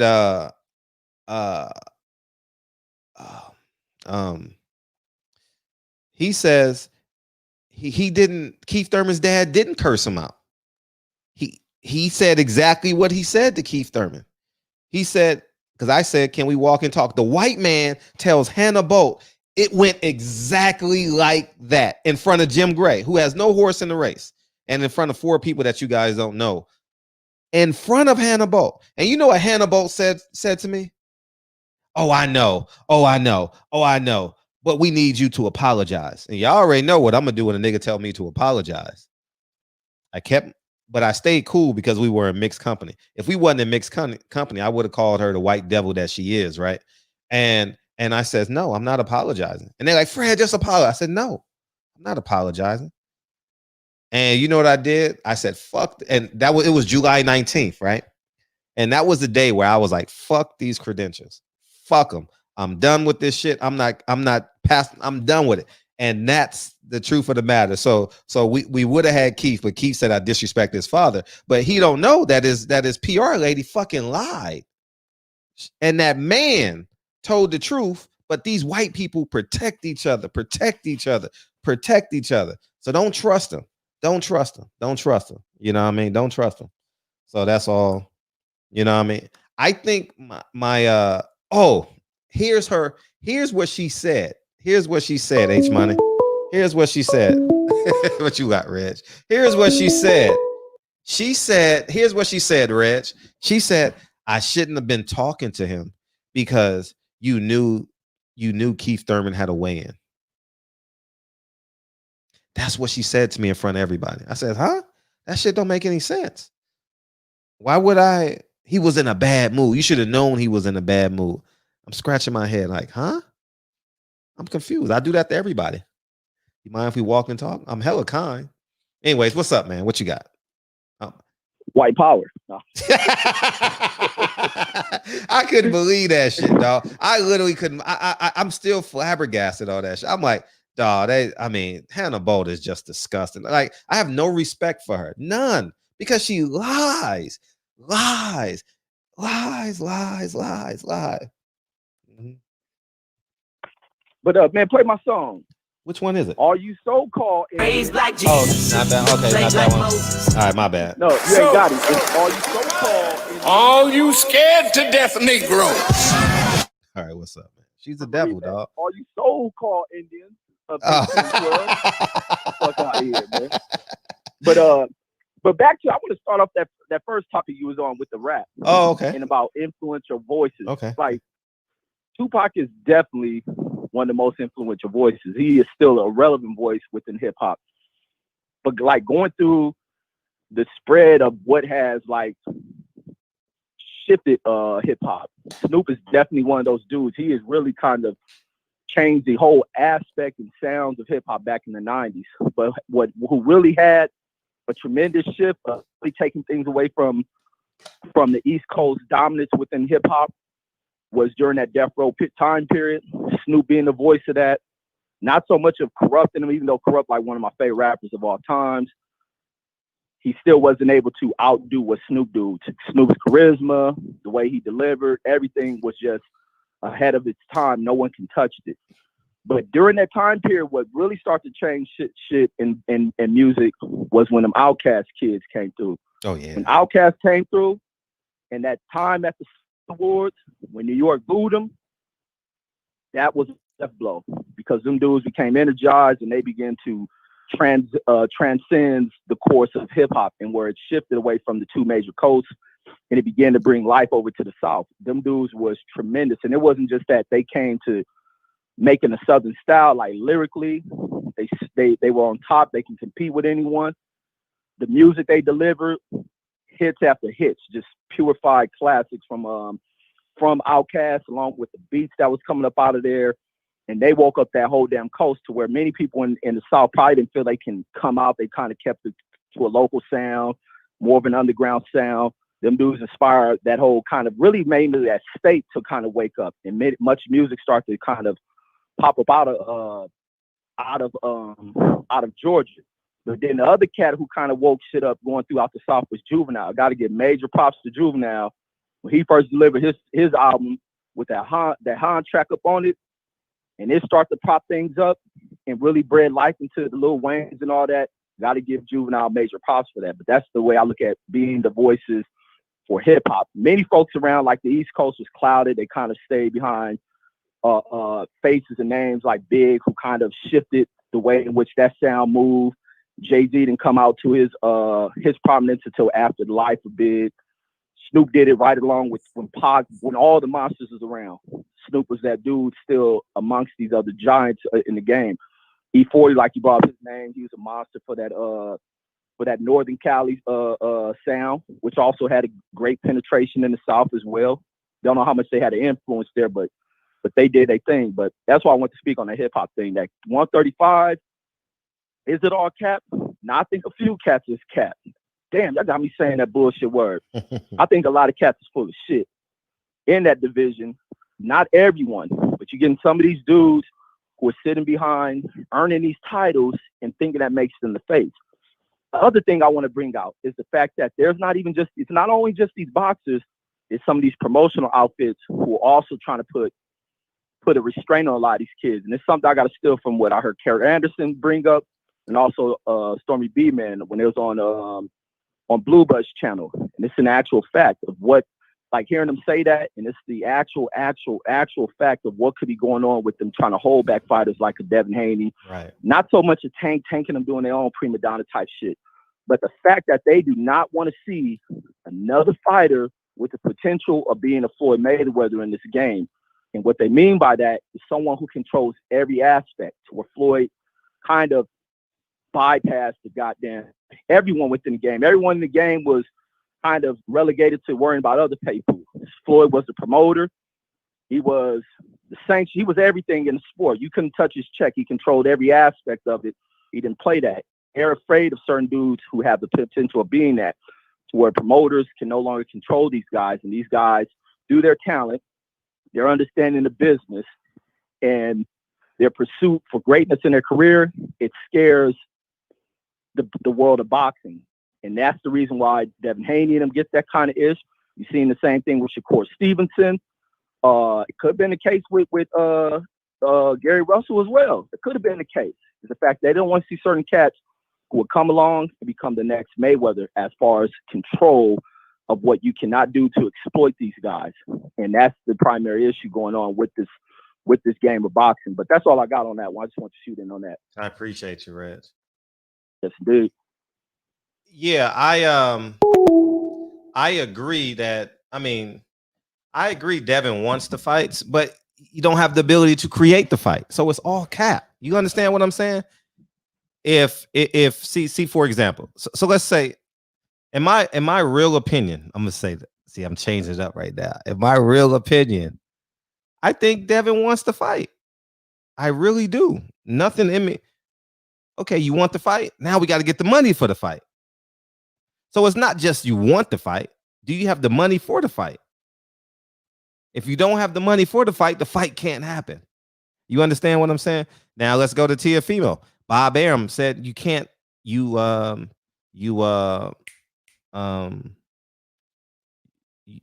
shut up and be a fighter. You understand what I'm saying? Who else? Tank Davis. Floyd wants him on the Taco Bell diet.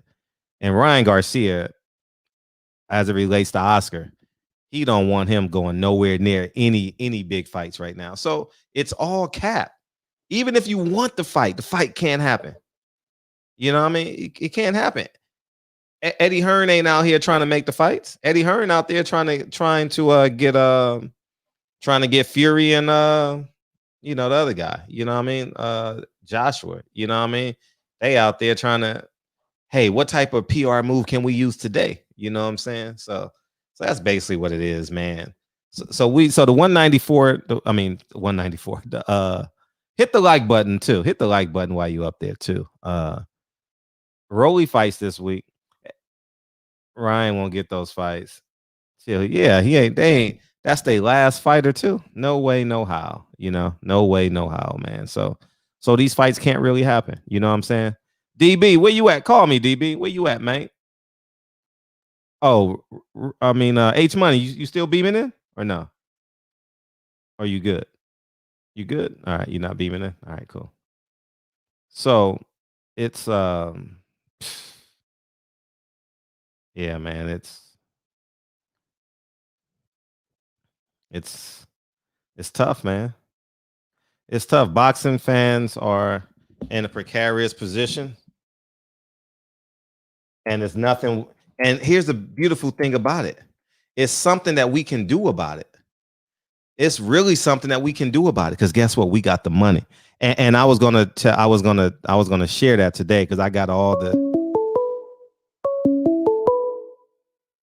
202.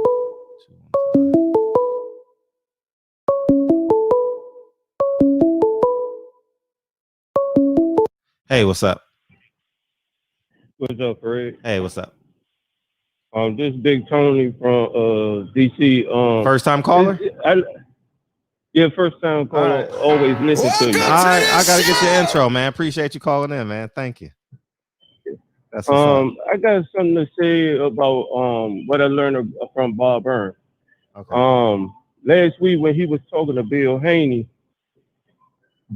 kept on trying to push the narrative. I'm the promoter. I'm the promoter or whatever. But Bob Byrne kept on saying, "Well, you need to go speak to Eddie because it's a fact he got the network." And a lot of people ain't even talking about that. And Batman said something about that too, about Bill Haney have to talk to he got somebody to answer to. And it ain't that Devin don't want the fights. Devin want the fights all he want, but he still gotta go to Eddie and stuff. Just like Gary gotta go to Al Heyman or so. Yeah. But they go right across go bypass all of that. Right. But my thing is, if you don't have the network, you promoting is like you non-existent. You gotta have the network to go with it. Sure. Or the And money. so Or the money. What you say? Or the money. Yeah, but that's what I'm saying. But if you want to televise, you won't have to get the network. Yeah. You can have the money, but you still need the network if you far as being professional anyway, far as like Devin Haney and stuff like that. They got the money, but they don't got the network tied in. They got connections to the network, but they don't got it the tied middleman. into them. So I talked about this last week, the day after, or no, maybe the day of, when see, the networks have an agreement with Bob Arum. Network have an agreement. Fox has an agreement with Al Heyman, and DAZN has an agreement with Eddie Hearn. DAZN may be the only one where you can come on and do your own. You understand? Maybe Showtime too, because Cameron Duncan has Jaron Ennis fighting, and he's not even signed to Al Heyman. So maybe Showtime and maybe DAZN. I don't think you can get on Fox and be a free agent. I don't think you can be on ESPN and be a free agent. So maybe I don't know when Devin Haney's contract is up, but maybe they look into that. You know, maybe they look into building their own on another platform. You know, because maybe the Haneys go to Facebook. You know, maybe they go to it. Somebody gonna have to put fights on Instagram. You get what I'm saying? Like somebody's gonna have to, like, Instagram where the people at. You know, maybe put a fight on Twitter. You know, who owns Twitter? You know, convince them to put on some live sports. You know, like convince them to take a chance on you. You know, because now it's so it really doesn't matter. It matters obviously, because if you have the base, like, then people will come and see you. But we'll have access to wherever you put the fights on because of I would say the majority of us have smartphones, you know. So, or put it on Triller. They just did 1.4, 1.5, 1.6, 1.3, somewhere in there. So Amazon Prime, but you got to go in there and convince them. You don't need, honestly, Showtime. You don't need Fox. Actually, the spot is Instagram, because it's already because Twitter don't have live. Do Twitter have live video? I don't know. I don't know. I've never gone to Twitter for a live video. Maybe they do, maybe they don't.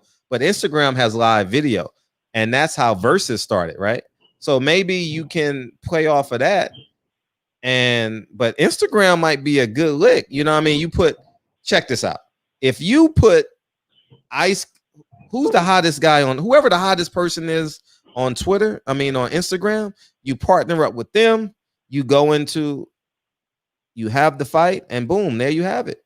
You know what I mean? Because there's people on Instagram that gets thousands, hundreds of thousands of people to watch. I bet if Will Smith went live on Instagram, he can get 50,000 people to watch, 100,000 people to watch, right? Right. So maybe you do a deal like that. Maybe if Jay-Z went, how about if Jay-Z went live on Instagram? Right? It would shut it down. Or Beyonce.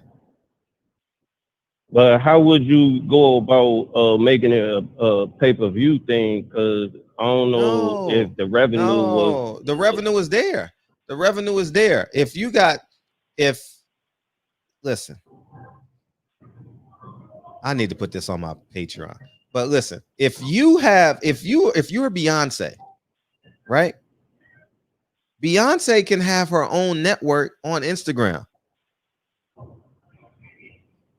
Hey, pay me $50,000 for this season, and your slot is 8 p.m. You go live and you figure out how to produce it on Instagram. You know what I mean? You figure that shit out. But I mean, it's not hard to do. You understand? So that's what you really don't need to go through Instagram, because you can show proof of concept, and then the next fight you break the bank on the advertisements. He said Jay-Z called him after the fight, right? Did Jay-Z call him? Yeah. Jay-Z called him, right? So if Jay-Z called him, guess what? Beyonce has 100 million followers. So that means 1 million people gonna come on. 1 million people gonna come on and see what she's talking about. And imagine if she's singing the national anthem. You just bypass all that shit. You bypass all that shit. You know what I mean? You don't need a network. You don't need no one taking 20% of your check or whatever, 40% of your check. You don't need it. I get what you're saying. I get exactly what you're saying. So that's if Beyonce says she's doing a concert, an EP concert, and Devin Haney's fighting, man, that should have set records, man. That should have set records, man. Records. But if you're in a contract though with the zone or so, you still got to answer to them, right? No, I'm saying I don't know when his contract is up, but I'm saying his next contract. Next contract, he should develop his own platform. You know what I mean? Shit, develop your own platform, man. That should be a home run. What? Home run. Yeah. And you charge, if Beyonce's doing a concert and you charge $20 direct to consumer, what Master P did, niggas was laughing. He sold 100,000 things of his videos. Y'all was like, oh yeah, nigga. He did the same thing Tyler Perry did, direct to consumer. No middleman. You sell it for $10, you get $10. You know what I mean? Now you just pay your out costs. It costs you $2 to make, so you make $8 per copy. Boom. That's a win. $8 times 100,000, $800,000. It costs you $50,000 to make. You made $750,000. Flip that, do it again. Bill need to do that then. I don't know what he gonna do. Because somebody that's a good idea what you just said. Idea. And or any other promoter that's out there up and coming. So then don't have to be looking for just Showtime or whatever, like you said. Listen, if all these fighters got together, so let's say who has 1 million followers? I think Deontay probably has 1 million followers. Andy Ruiz has 1 million followers, right? Who else has 1 million followers? You got Ryan with what? 8 million. Ryan Garcia, yeah. So now you you charge $20. $20 on your OnlyFans or whatever it is. Just go direct to consumer. You put on a card, boom, you got it. You win. That's a bright idea, man. But that's my call, Fred. I'm gonna get back in the chat and listen to you, man. Welcome to the show, man. Thank you, dog. All right. If I have a young fighter, I'm definitely exploring that opportunity. I get 8 fighters, 4 fights.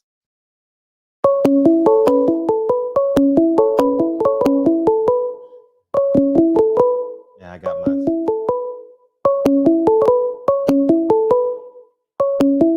I gotta close it. Where are you? What's up?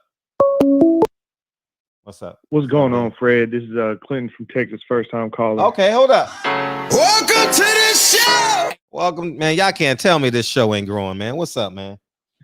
What's going on, man? What's going on? You got me hyped to watch your next video. I don't know who the guest's gonna be, but you got me over here sweating bullets and gathering snacks. And, Get your snacks, baby. Get your snacks and hide the kids. I'm telling you, I'm about to fire up that popcorn machine now. Get it ready for tomorrow. We lit tomorrow. We live tomorrow. We lit. I won't let y'all down. I just wanted to call and say appreciate you. Thank you, on the dog. platform. Thank you, man. I didn't realize the type of content was out here till about 3-4 weeks ago when I discovered your channel. Oh, how'd you find me? I was looking up. I believe I was looking up some Errol Spence. Okay. Just videos on the young brother and just thank you. Looking through boxing, and Errol's a good I guy. ended up coming up on your channel and ain't left since. Oh, that's won't love. leave. Oh, that's love. Errol's a good guy. Errol's a good guy. You got a good one down there, man. Yeah. I just want to say Errol is in the right for wanting the A-side money because he is the A-side, and pretty much just wanted to say I love your channel, and you know where I live is a small city, and it's predominantly pretty much all white people. I'm one family that's black, and the white burden is kind of heavy sometimes, and channels, especially yours, helps lift people like me who feel that burden all day, every day, help lift me up and understand that, hey, it's not only okay to be black, it's great to be black, and reminds me to go and look for places that are black to support them. So you and this channel help me, my community, help my family, help me get through the rough 2020, the end of it. It was especially rough for me, and when I discovered you, it helped out. So but anyway, I'm gonna hang up and listen, and appreciate your content. Oh, thank you, bro. Thank you, man. All right, have a good one. Oh, I appreciate you calling, man. Thank you. All right, bye-bye. All right, one. He's the first person on the show that's ever said bye-bye. Everybody, like, peace, nigga. One. Gone. Holla. Peace. All right. Asia. Hey, what's up, man? I wasn't getting off till you called in, man. I saw you calling in. What's up, man? How you feel? How you feel? So, all you scared to death Negro. 55 sitting on 55 mil. Yes, sir. Yes, sir. As we all should feel. Anyways, go ahead. That's how we all should feel. I don't know, but we going up. We going up. The glass is not half full. It's half. It's not half empty. It's half full. No, it's full. Yeah, we gonna let them cats do what they do for right now. Let them have their little fun playing in that sandbox, saturated with piss and shit. Right. One scared, the other one glad they scared.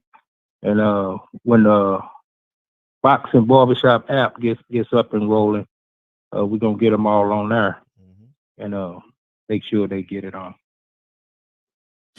Right. Probably partner up with HBO, resurrect, they love. If these fighters woke up and did that shit, oh my God.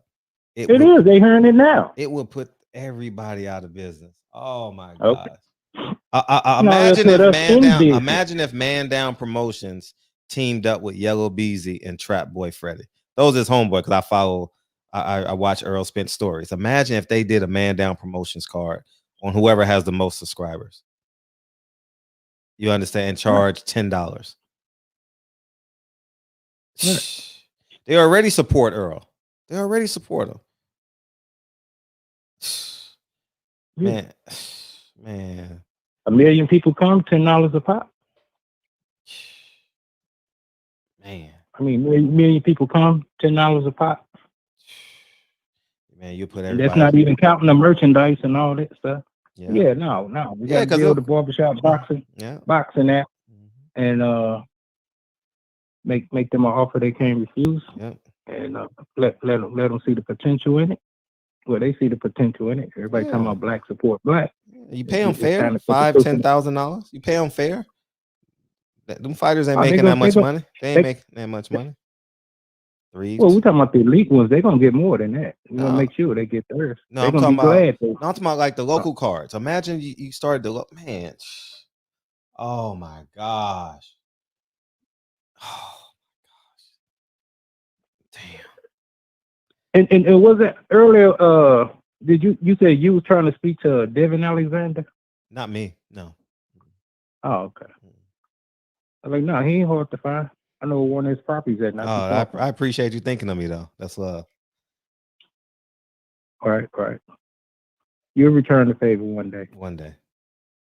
One day. You want to do it before you pass away, though. I'll tell you when I'm dying. I'll let you know. No, you ain't gonna be able to tell me. Your sense of speech gonna be gone by then. You're gonna be doing hand signs and all that. I'm gonna have to get an interpreter then. No, we ain't talking like that. It's okay. It's real life. I don't give a fuck. You know what I mean? Gotta go. Gotta go. You good for it? I'm good for it.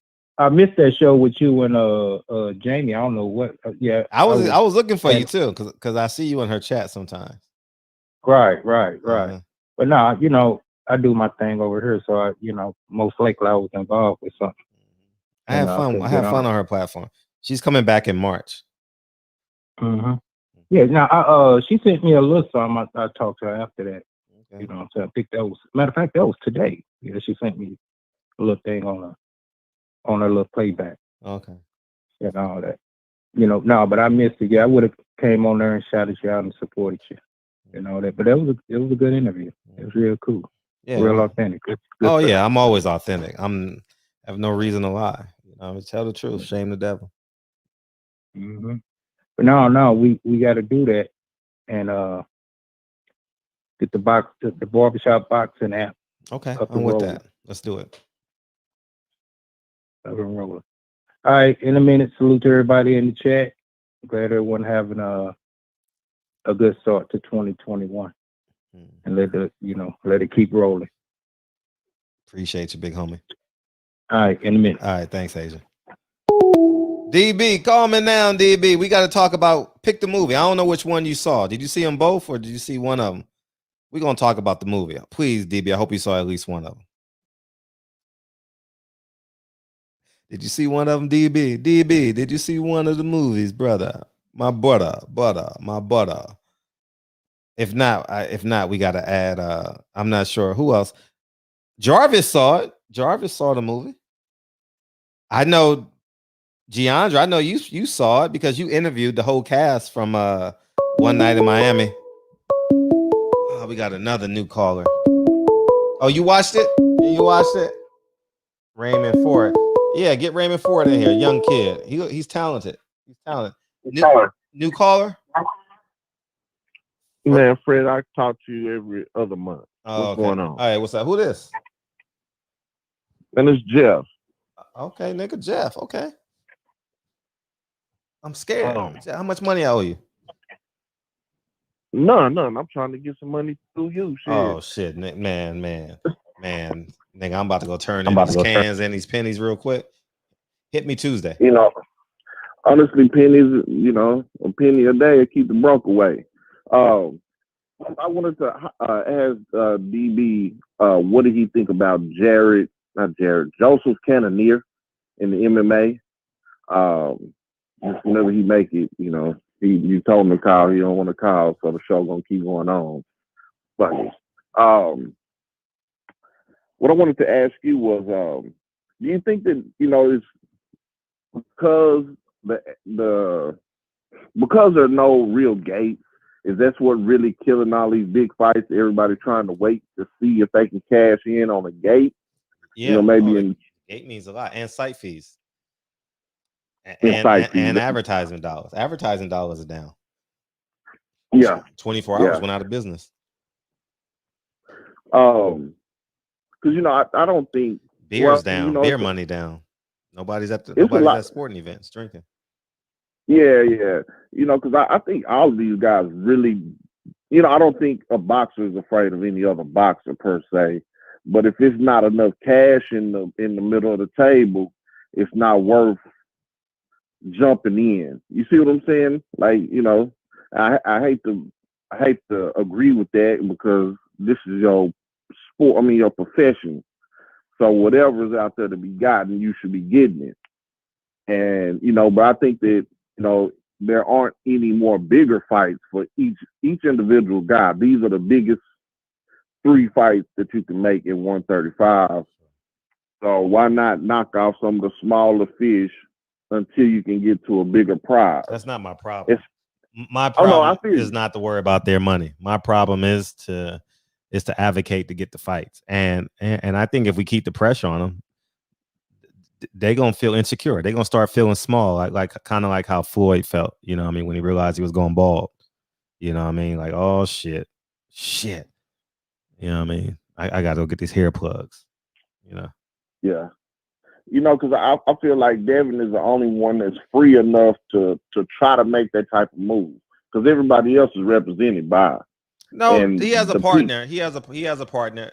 I think Devin has the freedom to go get the opponent. I feel that. I really feel Devin has the ability to go get the opponent. But Bill always says, if I can go get this money from the zone, so that means it has to be approved. You understand what I'm saying? So yeah. So I think that he has that level of freedom. I don't think the other fighters have the level of freedom to choose their opponent, you know. So yeah, but see, like Ryan, he ain't even ready for none of that type of smoke, truth be told. But you know, he's younger, so he can wait longer. And Oscar wants him to wait. Oscar wouldn't mind him waiting until he's 35, just so he can bleed out. I bet. You know what I mean? Like different, and I would say that too for Bob. He don't want to see him in no contest that he could possibly lose. And you know, where do you go from there? Because you know, Tank don't want to fight. Period. Because he's still at Taco Bell waiting on his Nacho Supreme. Not facts. You see what I'm saying? Facts. So how does my man work it out? You know, do you just take fight? Because I would like to see Gary Russell still. You know what I mean? You know, because if you can't wait for scared people. Like they gonna be scared till they see you get shot in the leg, and then they'll jump you. You know what I mean? Because they don't feel like they ain't got the confidence to fight. So right. Why we can't bring Gary back? Why? I mean, Gary ain't got shit going on. Yeah, Gary just got a mandatory. Ray Vargas. Yeah, but see, that's the thing. Like after that, he back on the show. You see what I'm saying? I think Devin Haney and Gary Russell are in two precarious positions. That's why I wanted them to fight each other so they can create their own destiny. You know what I mean? The last thing I want to see is another Pernell Whitaker situation. So I explained it to Bill about a year ago. I says, here's what's going to happen. But you know, don't nobody want to listen to Fred till after they in the now he's in the crunch. Now he's gonna fight Javier Fortuna, which is the same thing as fighting Gamboa. You know what I mean? It's a tougher fight, but who gives a fuck? No one's coming to see Fortuna. so no one even knows who Fortuna is, you know? So yeah. You know, and you know, if anything were to go negatively in that particular fight, with who? Fortuna? With Fortuna. You know what I mean? If he hit him with some crazy shit, and he don't even get knocked down, he just wobble. You know what I mean? All of a sudden, Devin can't fight no more, even though he gonna win the fight unanimously. Sure. You see what I'm saying? Yeah. And that's the only part of the game that I hate for him, because he letting his nuts drag. You know, and nobody likes that. You know what I mean? Especially if I'm handcuffed and I see you peacocking and got all this goddamn money that I can't get to because of whatever, you know. Man, it's fucked up. But yeah, no, that's you know, when DB finally call you, ask him what he think about Jared Cannonier out of Dallas. He heard you. Okay. All right. Thank you. All right, peace. Bye bye. Bye bye. Hey, nah, I think just physically, I think Fortuna is a tough fight for Devin, like physically. But skill set, oh shit, man. Fortuna fights like a girl. Fortuna fights like a butch. You know what I mean? Like he just gonna come forward, head. You know what I mean? Devin shouldn't have a problem once he adjusts to the physicality. Damn, man.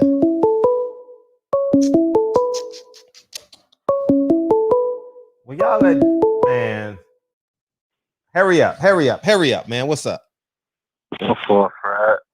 Nah, I was saying Fortuna is gonna. I was saying that the other day. Fortuna is gonna be a tough fight for Devin, but I just feel once he gotta get that punching power. I keep saying that, but I definitely feel he gonna get that once he see Blu-ray. If he see Blu-ray, I feel he could turn out like a fighter like Earl, breaking the opponents down real good and stopping people. But I don't see him with the one punch knockout power. But I feel he's gonna get past Fortuna. He'll get past He's gonna be a Fortuna. tough. Yeah, He's gonna be a tough ass fight. He probably go 12 with Fortuna. Hopefully Devin don't Fortuna get cut. takes some. Hopefully Devin don't get I cut. think it's. What'd you say? Hopefully Devin doesn't get cut that fight. Yeah, true. That's what I was saying. He had to watch out for the headbutts because he's gonna be aggressive, elbows. Oh yeah. Every time you get in close, he's gonna rough him up. So I mean, that's all we got to look out. But if he get past that, I mean, which he will. I mean, man, he can get past a lot of people in that division, and I'm really not sold on Teal. I felt Loma could have stopped Teal if he'd have put in work from 1 through 12, because Teal, every time he hit Teal head was going back. So I feel Devin Haney could knock Teofimo out, and I know people probably think I sound crazy, but Teofimo don't take punches too well. He don't take his punch resistance is not great. You're right.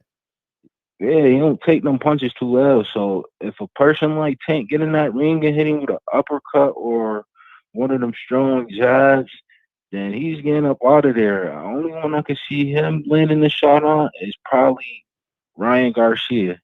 He can't beat none of them, which is why he's telling people that he's sending out these contracts, because he knows he's not going to fight him. And I don't think any one of them going to fight each other besides Ryan and Tank. I think Tank going to get a chance to get through all of them, because I think it's how they setting Tank up and how all these young fighters are so fiending to fight Tank when they should, you feel me, go out there and look for other fights. They giving Tank all this attention, making Mayweather feel like Tank got all the power. But, man, I love Tank fighting skills, too. So, man, I can't be mad. But, man, I'm just feeling that all these young fighters is giving too much attention to Devin. I mean, not to Devin. They're giving too much attention to Tank and Ryan. So, I mean, we're going to see where it go from there, man. That's all I got, Fresh. Salute, man. Stay up. Appreciate you. All right, DB, we're done. Call me, DB. We're done. Call me now. Call me now. Yeah, if you guys want to donate to the fundraiser. We're going to get there. We're going to get there one way or another. I appreciate Anonymous, Oso, Lance Patterson. I appreciate you, man. Thank you. There you go. There you go, DB. Yeah, man. What's up, man? What's up? What it do, bro? What's up, man? Hey, Yeah. Hold on. Let's jump on this. Let's jump on this. Voices are instruments thing first. Oh shit. Let's get on that. I'll be right back. I gotta go to the bathroom. Go ahead. Nigga. Hold on. You said, I just wanted to be clear about what you said, because I can't I can't rebut anything if I don't understand what rebut is rebut a word? Say it again. Is rebut a word? Rebut. Go ahead. I've never used rebut. Okay. Well, you're welcome. Okay. I believe it is a word because you went to USC. So continue. Go ahead. Excuse me? Man, if you're gonna stop it out. I didn't go to that continuation. Stop it. Yeah. But if you said their voices are instruments, meaning instruments to the community and in the industry, or their voices are so strong musically that it becomes like an additional instrument. Yeah, rebut. That's a word. I've never used rebut. I've only used rebutted. Rebuttal. Yeah. Rebuttal. Yeah, that's Thank you. People always use words that they hear other people say and don't even know the meanings of them. Yeah, you won't catch me using words like that. Yeah, my pops would be on my head about using a word that I don't know the true definition of. So, yeah. We used to have these word games when we was younger, man. My pops would put us in the car, we'd be in the backseat or whatever, and he'd give us a word of the week. Sometimes that was the same word, a rock for a week or two, or maybe three, just depending on how many of my siblings actually, was able to absorb it. Well, yeah, it was just like being in school, man. We had to write sentences and definitions and get synonyms and the first and second definition, if it was a noun or an adjective or a verb, it was crazy. So anyhow, so back to this thing. the way Tupac was, the way that his voice was, the inflection and the tonality and the pitch and like all of this shit, he had all of that. You know what I'm saying?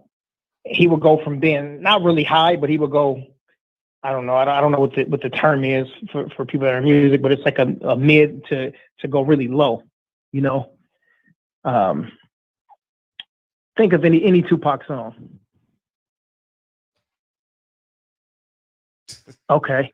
So I thought you were telling me that, like, you're telling us, think of any Tupac song. You didn't tell me to tell you a Tupac song. You told me to think of one. Okay. Smart guy. Yeah, what song are you thinking about? California Love. To Live and Die in LA. Since that's the last one I heard. Okay. And how does that song go? To live and die in LA. The Tupac's part. You got to say the first verse for me. Say the first verse. I'll say the rest. And the leg got a little bit of thug in him. We might fight amongst each other. I promise you. Yeah. Right? He was preaching. Yeah, but he doesn't. Yeah, I get what you're saying. It's like, dude, we cannot have a Tupac or Kobe conversation. Matter of fact, man, you shouldn't even show up for the Ruben Patterson. Ruben Patterson is coming here January 26th. You should take the night off. Well, Ruben Patterson, Ruben, take the night off. I'm gonna be the Ruben stopper. Damn, where Tupac? Fred, those are the most basic Tupac songs. That's not fire from Pop. So what do you want? Yeah. How long were they Mormon? You know, how long were they Mormon? You know that shit. I mean. So, see, that's what I said. It's don't start this blasphemy shit. Tupac don't start this blasphemy shit. Anyways, go ahead. I'm just trying to think of songs where he came out, but his voice wasn't really an instrument. I mean, come on, man. In the context of the question, you're 100% right. You're 100% right. What was the context of the question? Like Busta Rhymes. Okay, like E40. Okay, let me get in there a little bit. So you said Busta Rhymes, right? Okay, so take away the wild movements, the theatrics, right? The animation.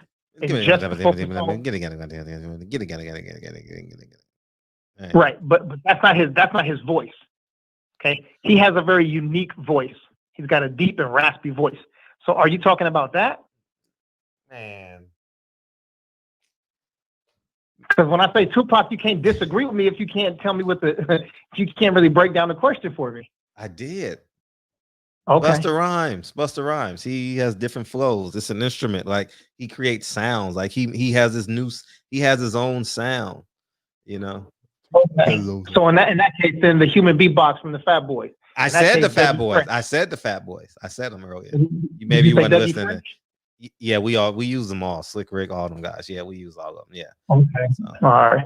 Yeah, I had to throw my phone down when you said no Tupac. I threw my phone against the wall. So. Hopefully you broke it. I did. That's why I'm using another one right now. All right, good. It's all good. Anyway. So did you watch any of the movies? Did you watch any of them? Yeah. I'm finna get to that. Okay, damn, nigga. I'm excited, nigga. You know what I'm gonna do? I'm gonna start just calling, and I'm gonna call in first. And I'm gonna wait for 30 minutes. I'm gonna call in again because the subject gonna always change. We ain't never gonna stick to one thing. Okay, go ahead. So we start talking about politics, and they're gonna be talking about are we indigenous or are we from Africa? Well, we from Asia because they said Asiatic black man. I guess it's always gonna be some shit. Yeah. So, but the brother mentioned something about Jared the Killer Gorilla Cannoneer. Yeah, who is he? Yeah, that's my dude right there. So. He in Texas, but I think he's from Alaska. Maybe it's vice versa. I think he trains in Alaska, but he's from Texas. But he one of those throwbacks. He one of those brothers with a natural, not an afro, but a natural. You know what I'm saying? He ain't getting it lined up or nothing. But it's Jim Brown. He got a Jim Brown. Yeah, exactly. Exactly. But yeah, I don't know if you see him, he's kind of what we probably would have thought about Sean Porter 4 years ago. You know what I'm saying? Like he's a throwback. Like, yeah, we like this dude. Like his nickname is the Killer Gorilla. Like he'll fight anybody. Like this dude to get in there. But he is the real deal. He's a dude that probably should be fighting at 170, and he started at heavyweight. kind of reminds me of Rashad Evans, right? It's like he started big and he was beating dudes, you know what I'm saying? And smaller organizations. And as he kept progressing through the sport, he got in the UFC and he was still fighting these big dudes. And then he started fighting at light heavyweight after that. Then he started fighting at middleweight, and he's doing real good there. He's just, the dude is a monster. But he was fighting against Robert Whitaker in his last fight. He lost unanimous decision. I think he tore his bicep when he threw his first punch. So he finished the fight with that, and also sprained his ankle. So like all in the first quarter, in the first round. So yeah, dude he's a monster, man, and he'd get back in there. They had about 3 middleweights fight this past weekend on Saturday, and man, let me tell you something. This is what he did. Remember when Errol Spence fought after the Olympics? Yeah. What you last night? What you listening at? What you Nothing. I'm just listening to you. Okay. So remember when EJ fought and they had all of those eyes on him, and we were like, man, Al Heyman and that was smart. Yeah, that was a great move by Al Heyman. Smart move. Very much so. So Wait, Reggie, did you hear what I said? Anyways, continue. Yeah, Al's the Godfather. So Dana White, who used to be Floyd Mayweather's bag boy, I'm pretty sure everybody knows that. When Dana White was working with Floyd, I'm pretty sure he got the up and close with Al Heyman. You know what I'm saying? And saw the way business was run. So all of those things that we talk about, how the UFC are putting the best against the best, and these guys are fighting, it's a kind of a subsequent result of Dana White being around Al Heyman. Did you ever think about that? No, but okay. All right. So anyway, he put this fight on ABC yesterday. So the fight was the fight card started at 12 noon and it went to 3 o'clock. So middle of the day, a long weekend, everybody gets a chance to see it. He put what he did was he mixed it up and he put a lot of prospects on there. So the names were not really big if you're not a hardcore, but these are all guys that are gonna go out there and like throw spinning kicks. And even if there's no knockouts and shit like that, like the fights are going to be fast paced. So all of the casuals get a chance to see it. You know what I mean? And man, it was amazing, dude. It was a bunch of fucking first round knockouts. I think 5 first round knockouts. It was on Channel 7? Say it again. It was on Channel 7? It was on Channel 7, midday. Wow. I didn't even know. Yeah. And it was such a fucking genius move. Following the Godfather, Mr. Al Heyman, because next week, is it next week or the following week? Anyway, Conor McGregor is coming back for his return fight, and they promoted what's the name of that shit? That whiskey. Oh yeah. Proper. Yeah. Mm-hmm. Anyway, they were promoting his whiskey 2 or 3 times every commercial break. I mean, they were promoting his. He's got some other watch company at the bottom on the ticker. They was telling everybody to buy the pay-per-views. Every person, every analyst, the announcers, everybody kept saying, "You got to get the pay-per-view. You got to get the pay-per-view." I mean, they pumped it up and they did it the right way. I can't stand Conor McGregor, but man, Dana, and I can't stand Dana White either. But fuck, he did it the right way. It was such an amazing thing to see because it was so simple that everybody else forgets to do it. You know what I mean? Yeah. So yeah, this goes back to the conversation we had a couple of weeks ago. Like in such and such fight and such, what did you say? Tank and Leo Santa Snooze. You said, is that a pay-per-view fight? And I was like, I mean, it could be. That fight is a fight that you put on TV for free to pump up a Deontay Wilder fight after that. If Deontay Wilder is going to fight against AJ, or if Deontay Wilder is going to get the trilogy against Tyson Fury, right? Because that's the real pay-per-view fight. But you put this other fight on TV for free so that it gets a bunch of eyes. The right day, the right time of day. Can't put it on a Saturday at 8 o'clock and the main event's at 10:30. You know what I mean? Everybody's going to miss the shit, or they're all partying, getting drunk, or fucking. It's got to be at a good time. And man, the UFC, they fucking did their thing and did that shit right. In the main event, man, Max Holloway, it was crazy. Again, reminded me of Errol Spence in one of his fights where he actually threw. I think it was the Mikey Garcia fight. where Max Holloway threw almost 1,100 punches in the fucking fight. Wow. That's a lot. This is a 5-round fight, by the way. This is a 5-round fight. Oh, fucking amazing. Yeah. And he broke all kind of records, man. But yeah, now he's gonna have a shitload of fans. The UFC's got a bunch of people, casuals now, that'll know, you know, the name of these up and comers, so they'll be able to say, like all of us fake boxing fans, how we always pretend, oh, I've been following that guy since he started, right? These casuals are actually really going to be able to say that about these up and comers. So yeah, it was a beautiful thing, man. I was on cloud 9 and 10. Oh, that's dope. Well, my girl Lauren Bevels is in the chat. What'd you say? My girl Lauren Bevels in the chat. Man, you better get up off me. Shout out to the queen, Lauren B. Yeah. Lauren D? You said D? What D what? Oh, nothing. Last name starts with a B. I said shout out to the queen, Lauren B. Oh, okay. Gotcha. Okay. Yeah, but I mean, it could be D, Lauren DB's wife, so same shit. Gotcha. You see, H-Money said free fights on ABC, great move by the UFC. Yeah, H-Money, that was a good move, man. I wish I would have known. I would have watched it. I had no idea. I actually disconnected my cable. I have YouTube TV. It's $60. Cable was like $160. Yeah, it's crazy. What H-Money say? Al Heyman putting Caleb Plant next fight free on Fox. Yeah, he gonna beat the shit out of him. Yeah, but here's the difference, though. It's not leading in. It's not leading in anything. Well, not just that. What's the undercard like? Oh shit! Even though the shit's going to be on TV and everybody gets to see Caleb Plant have his showcase fight, so it's supposed to be. Undercard should be announced already. Say it again. No, I'm thinking the undercard should be announced. Yeah, that undercard is supposed to have, 2 veteran fights and then 3 fights with some youngsters that are fiery. Somebody who's undefeated against somebody who's undefeated. Somebody who's got knockouts against somebody who's got first round knockouts. And then a boxer puncher versus a strategic. Like the shit needs to be mixed up. Caleb's a bad motherfucker, man. They just have him. They don't have Bout. Let's see. You said the bouts are not listed? No, let me go to. Yeah. It's good for us. Shit, we have some free we need to watch too. Thing is, though, they got to put it in the middle of the day and have this fight at 8 o'clock at night. The undercards start at 7 and 8 or whatever, and then the main event starting super late.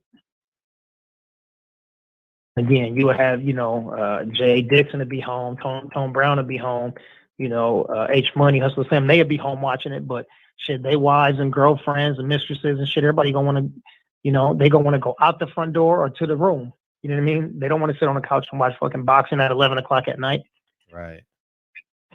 So. Damn. I don't know who's on the undercard.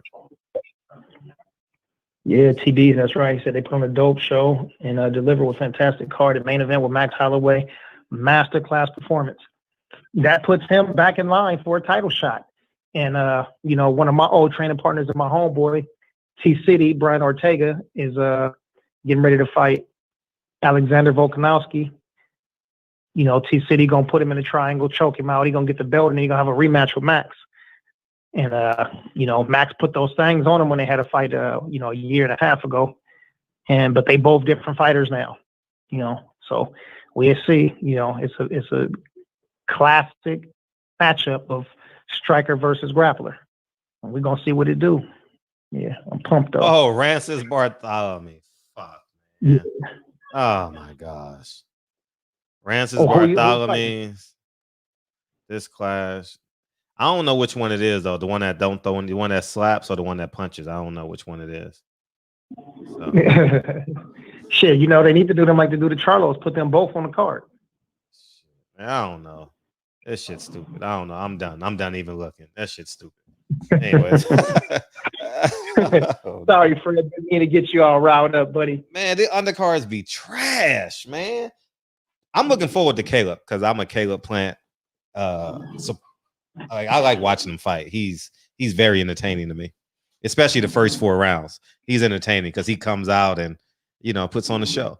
Man, PBC does the worst undercards in the history of the sport, man. God damn.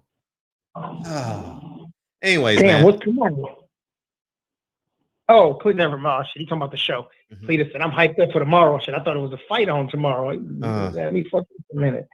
Let me see. What Jay Dixon say? The PBC needs to hire some brothers who are savvy because they are rarely put together any good fight cards. Well, man, it's just so hard to tell who to blame, you know what I mean, or who to be upset with. It's common sense. Huh? It's pretty easy. I mean, Rancis Bartholomew, he's fighting at 140. Put him up against the Mexican guy from San Antonio. Like, it's easy. It's easy. Like, like Virgil Ortiz? No, the 140 guy. One that. Yeah. Whatever. Valdez Lopez Ramirez. Yeah. Who? No, from PBC. Valdez Lopez Ramirez. From PBC. The one that looks like the one that looks like he looks like a Mexican avatar. Valdez Lopez Ramirez. No, you didn't catch it. I know, Fred. I know. Same shit. Barrios. Oh yeah. Yeah, Mario Barrios. I know. Yeah, Barrios. Yeah. Valdez Lopez Gonzalez. I didn't like the Charlo card. You liked it because it was a lot of fights. I didn't. Man, the undercard was terrible. Nigga doing 1-arm push-ups and shit. Nigga was trying real hard. You know what I mean? Figueroa. Yeah, Brandon Figueroa. But the other one. Put the little when they trying to turn into a star. They call him the heartbreak man. Who's he? The honky talk man? The fuck? They trying to make him into a star, but Stevie Fulton gonna upset that whole apple cart. They done messed up and about to made him hungry.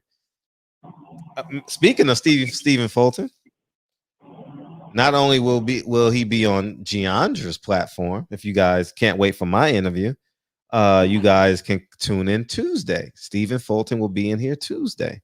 You know what I mean? So if you guys don't mind waiting, if you guys don't want to wait, Back Culture TV. Mm-hmm. Yeah, and so do that. But yeah, man. So what movie did you watch? Did you watch both of them, or did you watch one? No, I watched One Night in Harlem. I'm sorry, One Night in one Bang in the Hood and shit. No, One Night in Miami.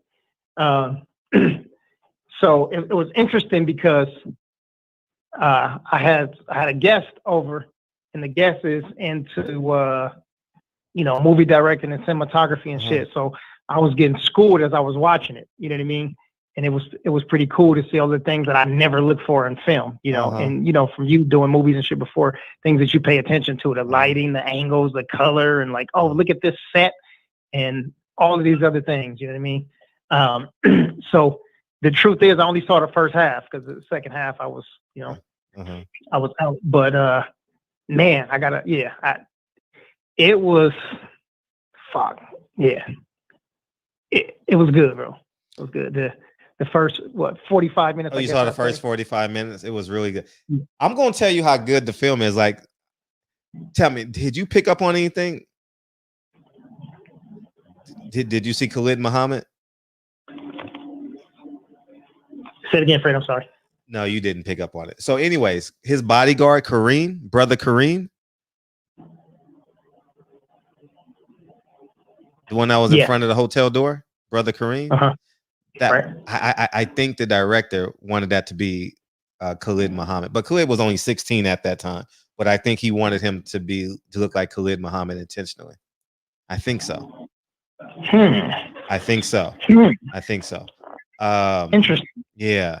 So I thought it was I thought the dialogue was very authentic, because every time you see Malcolm X, people always, like, in much of the movies and much of the documentaries, they speak of him as if he's a very stiff, God-fearing man, right? Like, very stiff, like no personality, no nothing, but we forget that in order for him to draw that amount of people, he had the sauce of when he was Detroit Red or Malcolm Little, right? And I thought the film did a good job at encapsulating that, because when he's talking to, he curses too in this film. He curses and cracks jokes and shit. And I like the fact that they treated him like how you guys would treat me if I had 3 friends that drink. Like, I'm the guy that doesn't drink. Like, I'm the corny guy now that doesn't drink, that don't smoke, and y'all niggas having a good time. I would have been like how y'all would talk to me, right? And that's how they treated Malcolm X in his film. And I thought that was cooler than a motherfucker. You know what I mean? I thought Sam Cooke did a good job, man. I was very impressed with Sam Cooke's character. I like the fact that he was even Jim Brown said it, he's the only one that owns him. Everyone else is waiting for a check. You know what I mean? Jim Brown told Malcolm X, he says, nigga, you ain't even got no job. That shit was funny. Not funny, but it was like you talking to Malcolm X, nigga. Like, you know, and like really he didn't have a job. You know, he depended upon the people, you know, but that is his job. You know, we supposed to take care of that stuff, you know. And but we'll never know the dialogue, what actually went on in that room. But I thought it was very telling that they're having great conversations that we are having actually in the barbershop. Like, remember during all the conversations we had about the campaign and stuff, like now we get a break because the political season is over. And thank God we haven't has police killed anybody lately, you know. Not high profile. Not high profile. So but those conversations that we've had were pretty outstanding, man. And it was, see, the beautiful thing about it is we get to see him, and the bad thing about it is we know how it ends. Like we know Sam Cooke gets murdered. I'm actually gonna do a video this week. I'm gonna go to the hotel because it's right in I drive by it all the time. So I'm gonna go by the hotel, the motel, and do a video there of where Sam Cooke was murdered. And I thought it was like man, I seen it 3 times this weekend. I watched it before the show started. I would give it like I'm biased, right? Because I love his story. I'm a boxing fan and I love Malcolm. Here's what they did a good job of, and it makes me angry every time. And I bite my tongue on this conversation a lot. And you know what I'm talking about, like about Minister Fair, not Minister Fair. Oh yeah, because he was Lewis X. The beginning of the film, when he walks home, when he walks in, about how it's not that maybe he saw it as a sense of betrayal from Lewis X, who then become Louis Farrakhan. But the fact that they acknowledges the short, I'm gonna say shortcomings, because I don't want to piss anybody off. I don't want no Muslim knocking on my door. The shortcomings of Elijah Muhammad, right? And the fact that and I think that Malcolm X had problems. You can see it, like every scene. Malcolm is stressed. Like he doesn't have like no peace. One Night in Miami is the movie talking about. Like the whole movie, I thought Malcolm never really had peace. Like he got kids at home. He has a wife. He looks out the window. People are following him. Muhammad Ali is 50-50. Then he betrays him. Yeah, basically betrays him. According to in Malcolm's eyes, he betrays him. And he had no one to confide in, because he confided in Elijah Muhammad. But if Malcolm X and Elijah Muhammad says protect the black woman, and Elijah Muhammad is, you know, doing what he's doing with black women, he had a problem with that. Like it didn't sit well with his moral compass, you know, and in terms and then it raised a question for me, DB. I have a question for you. Yeah. And help me with this. Do the NOI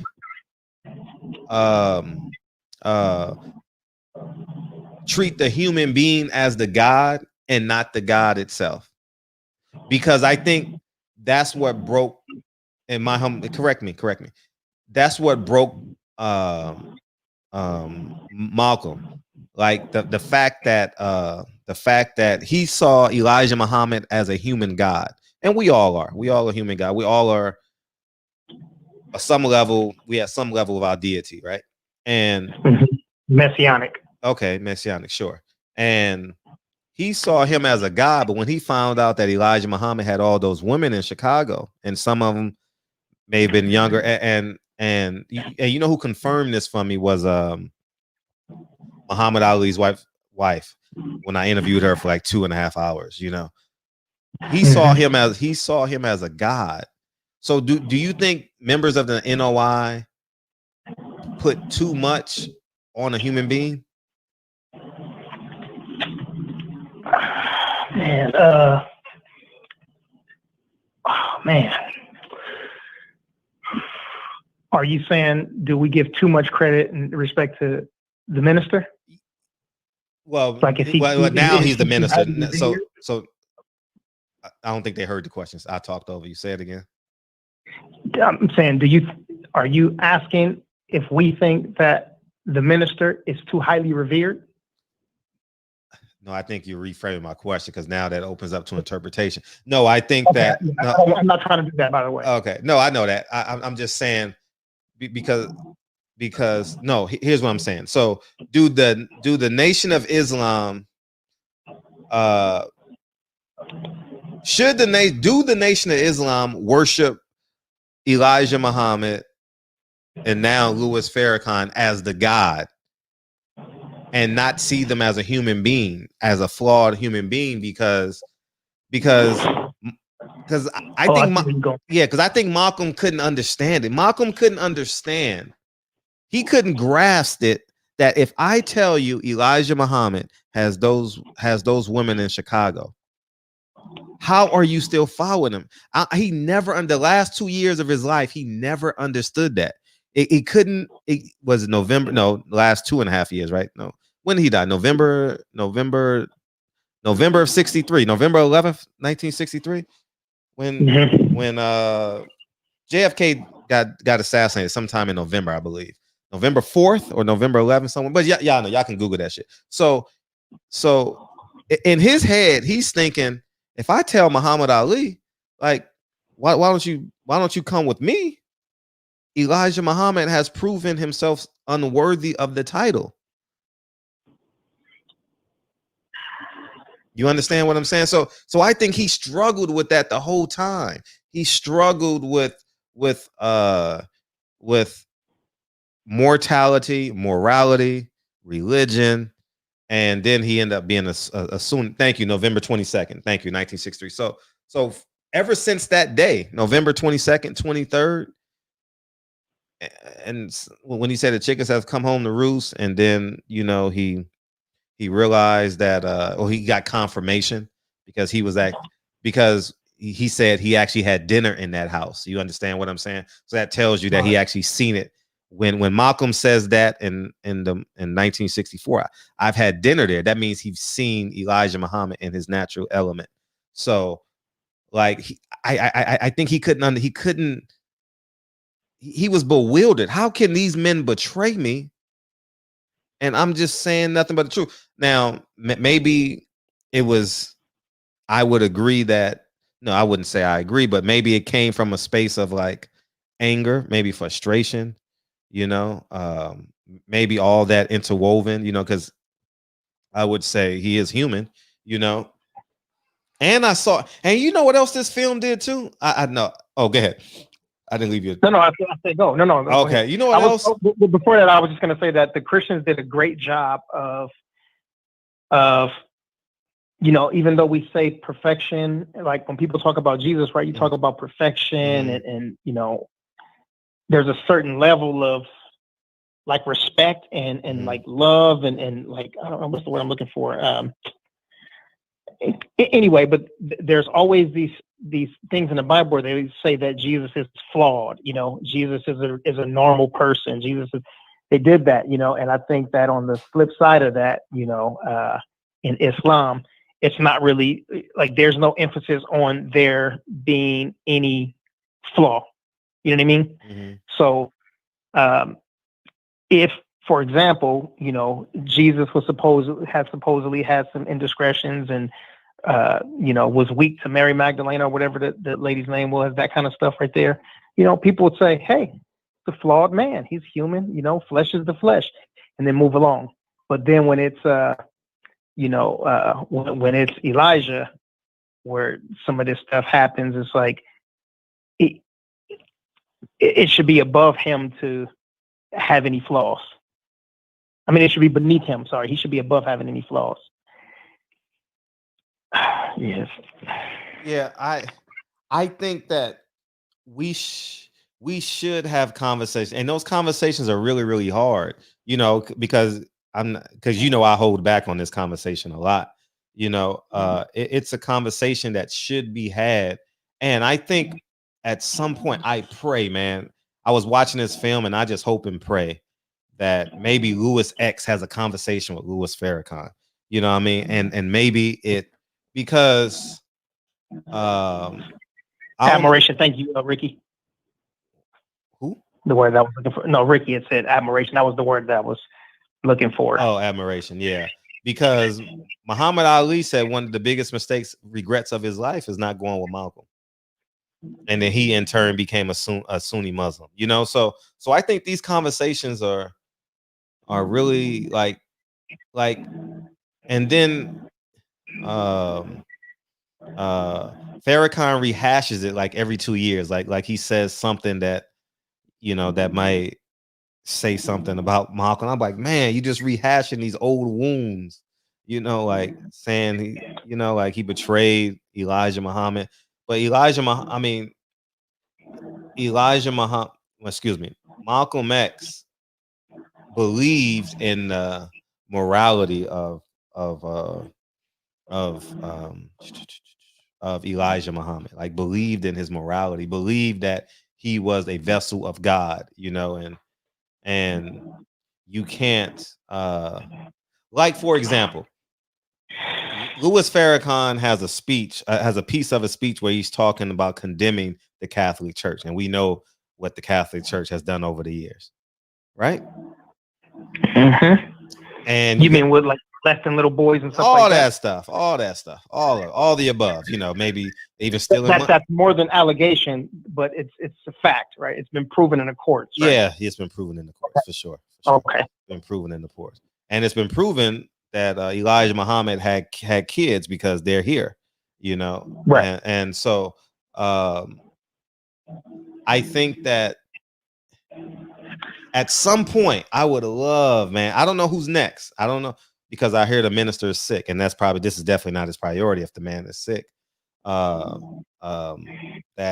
somebody have this conversation so it can just be a clean slate, 1975, I think Elijah Muhammad passed away, so that's 45 years. So I think it's time, and then it's just so many, and the FBI did a great job at separating the two and using media and using agents and intel and all that. Yeah, all that played into it, all of it played into it, but I think it could have been solved with the conversation, like a real earnest and honest conversation. Malcolm go this way, Elijah goes this way, and then the Newark Mosque. Like, I'm baffled. That baffles the hell out of me that there was no disciplines placed on the Newark Mosque. That baffles me. Yeah. That baffles me, man. Well, we got Demetric Muhammad coming in, and I got to find a polite way of asking these questions, man. Like, maybe I'll have you. Like, these are some real. Yeah. No, man. We can have.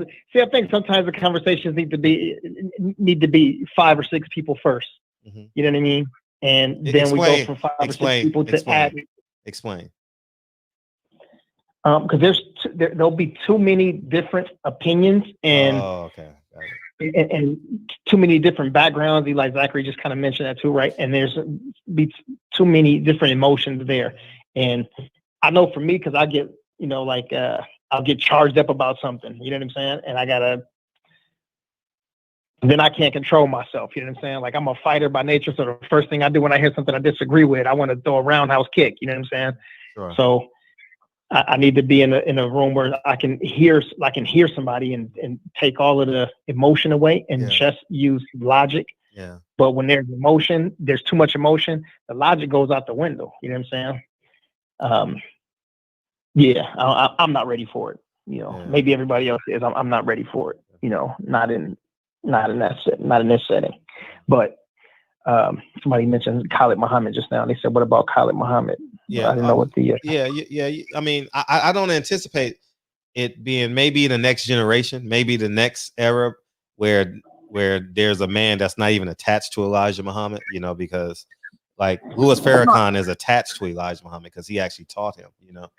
Via Malcolm X. I just want the question to always be every time that there's somebody from the nation around and go, what do you think about Malcolm X and Elijah Muhammad? That relationship. You know what I'm saying? Like, we got to get past that shit. It's like every time if Bob Aaron comes in here and we say, so a week passes by and we know that there's nothing in this news, and we're asking him the same question about, so do you think that Tyson Fury cheated Deontay Wilder?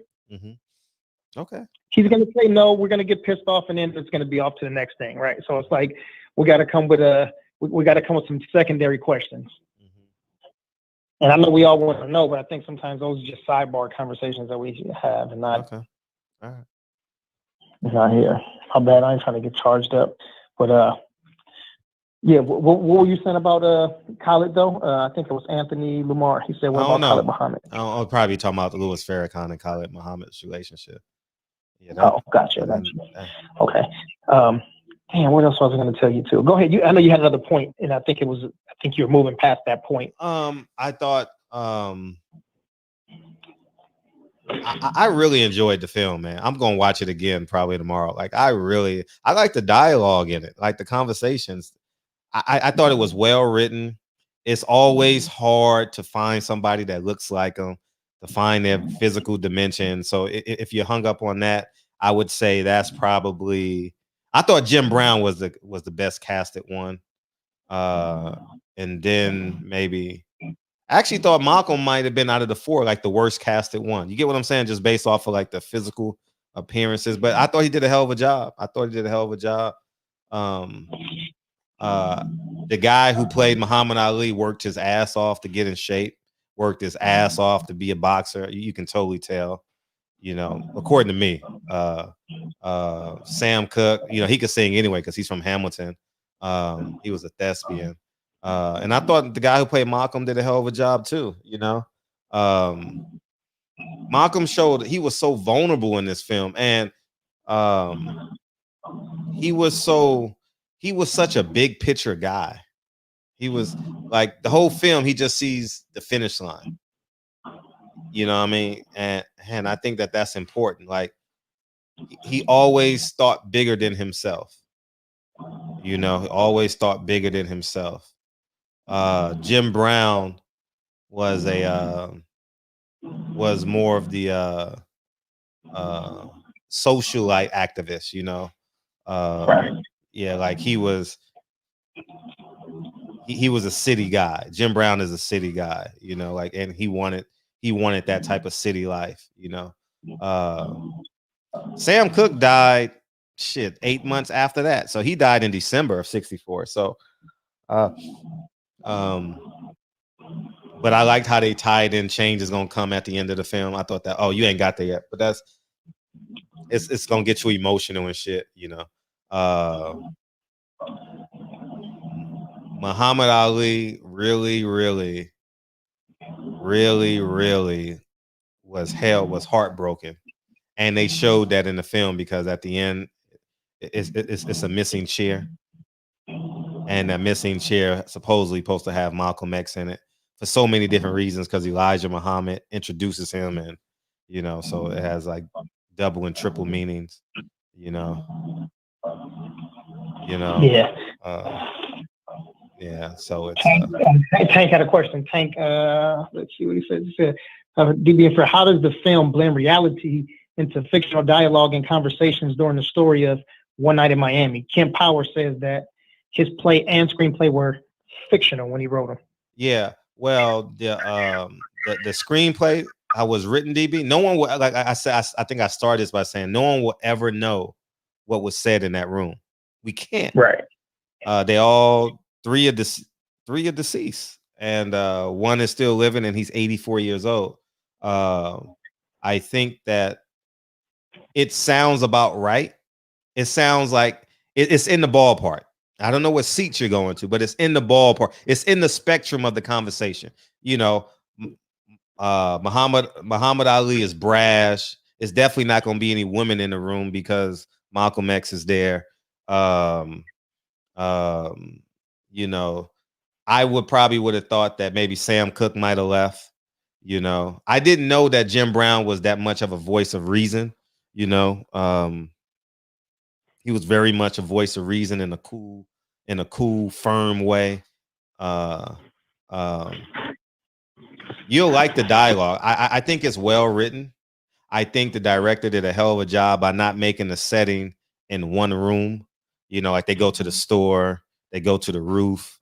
I thought that was good. You know, where it's just like it's kind of like a play where you just got the whole backdrop and kind of like that motherfucking that the last Denzel movie. You know, it was in the yard. Shit was just annoying. Yeah. Fences. Yeah, Fences. That shit was annoying. And that's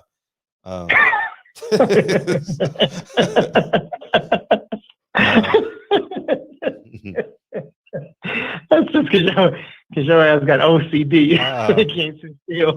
Man, that shit was. I'm like, God, I didn't finish the movie. I didn't even finish it. I thought that shit was stupid. And Fences was a play too. Fences was a play. Yeah, he was a baseball player. And I mean, I read it, all that shit. I did all of it. I did my homework before I watched the film, but fuck it. And this shit is annoying. Shit. You like a 7-year-old and shit. Like, man, they still in the same room. Why aren't they moving? Yeah, I thought you played baseball. You know, so at least at least have a flashpoint. You know, I ain't finished the movie to know if it was a flashpoint or anything. You know, so but so yes. Okay. Now I was gonna say, so if we take this to right now, and I already know what the quick answer is gonna be. I think I already know because I can't tell what a man's thinking. Mm-hmm. But if this was today, and just a hypothetical, and there just has to be somebody. Mm-hmm. There's not going to be a direct parallel, right? Mm-hmm. So this is not just for you. This is for T Good, Hustler Slam, for Tank, you know, Doc's Professor.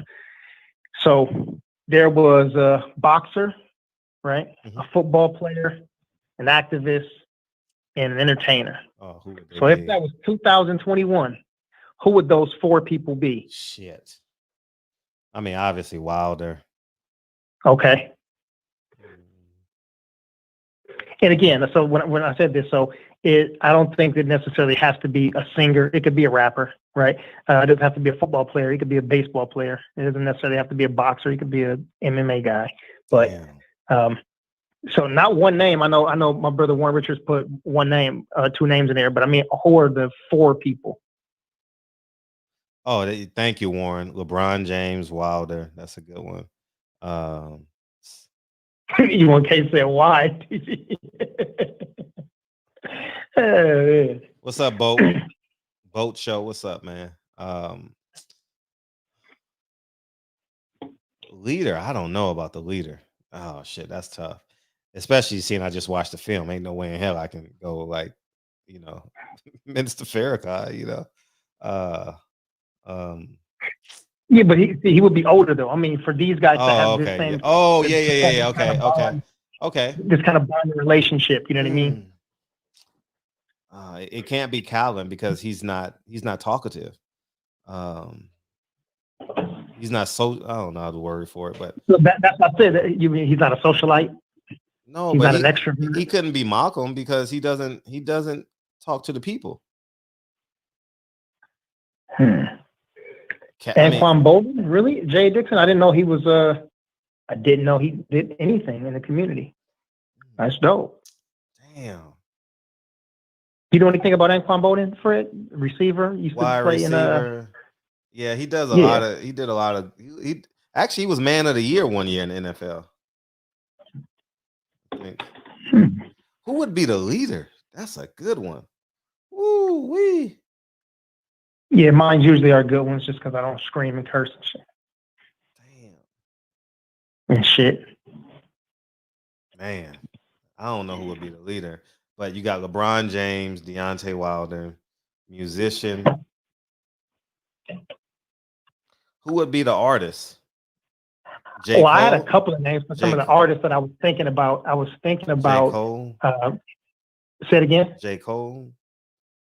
Jay-Z. No, I was thinking about people that were actually like really doing something, like Killer Mike, maybe David Banner. You know, Kendrick even.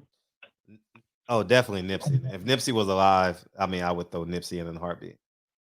Yeah, but Nip ain't here. That's what's like saying if Pac was here, it'd be Pac, right? So.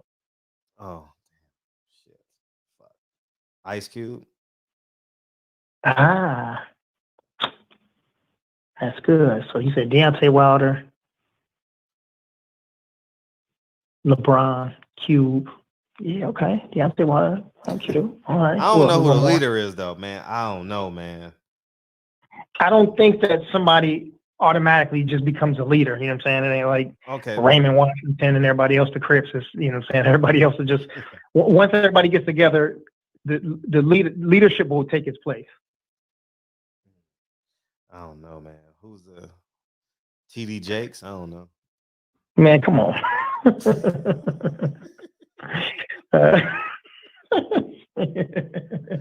Oh God. Jason Whitlock. Jason Whitlock. Y'all niggas, man, y'all something else. What they say? Can entertainers be leaders? Well, shit. Muhammad Ali was an entertainer. Tyler Perry. Jim Brown's an entertainer. Tyler Perry, but I mean, it'll be tough for me and Tyler. You know what I mean? Like I would. No, I'm talking. Yeah. I want to talk bad about the brother. Yeah, but all right, man. Like you gotta be. You know what I mean? You gotta be alpha. You know what I mean? You gotta. Yeah. Man, you can't. I can't. I can't. Think about seeing dress and shit. You know what I'm saying? Yeah. And when we see each other, I need to be like, "What up?" and not "Hey." Yeah. Tank said Farrakhan. I can't pick Farrakhan after watching that movie, man. You know what I mean? Killmonger. He ain't real, man. It's so bad. Nigga said Killmonger. Soji, come on. We doing that bad, man. We doing that bad. Oh my gosh. By the way, it's Killmonger, not Killermonger. Killmonger. Killmonger. Thank you. Yeah. All right. Let's see. Oh, and then I respect Farrakhan. I have a great deal of respect for Farrakhan. I just couldn't. I mean, you can't. Tank, did you see it yet? You can't watch that film and say, "Oh, I'll pick Farrakhan." You know what I mean? It's hard. You know, especially if you're like, if you've done as much research as I've done. Like I did 3 hours of research today. I had the first football game on mute, and I was listening to. I'll tell you right now. Who was I listening to? Shout out to Rod 870 in the super chat. Rod 87 said Deontay Wilder, Bron, Jay-Z, and Colin Kaepernick leading the movement. Right on, man. Shout out. Yeah. That's a dope list. That's a powerful group of dudes too, right there, man. Influential for sure. You know what I mean? At least two of those dudes already, are responsible for a lot of things that happen in our, I don't know what they call it, in the millennials culture. And what was before the millennials? The X generation? LeBron, Jay-Z, Kaepernick. Yeah. Mm-hmm. What'd you say? I'm sorry. Right. I'm sorry. What was before the millennials? Was it the Y? Y2Ks? I don't know. Z's, A's, B's? I don't know. Anyway, but I think between Jay-Z and I like I was listening to here's what I was. It's a 3-hour video I watched today on Baba Zankondo. Zach Kondo. Did you watch that? I watched the C-SPAN interview, and I watched it with they had the Nation of Islam and versus him, because he wrote a book in like 1993. So, but I'm gonna try and get him on. I'm gonna try and get him on the show. I got his number today. So don't do it. You said don't do it. You said don't do it. Oh God. Shout out to Ricky B recording the Bay Area, the whole Yay area. Let's see. So who said don't do it? Oh, I thought that's what you said. Oh no, no, Okay. no, I didn't say that. Yeah. I'm reading through the chat. I'm like, damn, who said don't do it? Don't do it. Reconsider. Yeah, I'm speaking in today's time. Okay, so real quick, going back to the movie one more time, what was your biggest takeaway? My biggest takeaway is honestly, like, I'm glad it was like new information, even if it was fictional. Like, we'll never know what was said. I'm glad I got new information. You know what I mean? Like, I've been recycling a lot of the same energy and information for the past 10 years. So it's really good. Like, I'm reading a book, and I'm gonna have to finish it on Audible. But it's just good to get new information and just a new side of him. Nothing shows Malcolm being normal. I mean, the first half of the autobiography of Malcolm X, that stuff. But I'm talking about, like, very seldom do you see a normal Malcolm X, like. You mean undisciplined? No, not undisciplined, but just with character and personality and, funny, charismatic, like, you see it, but it's not like, it's not like.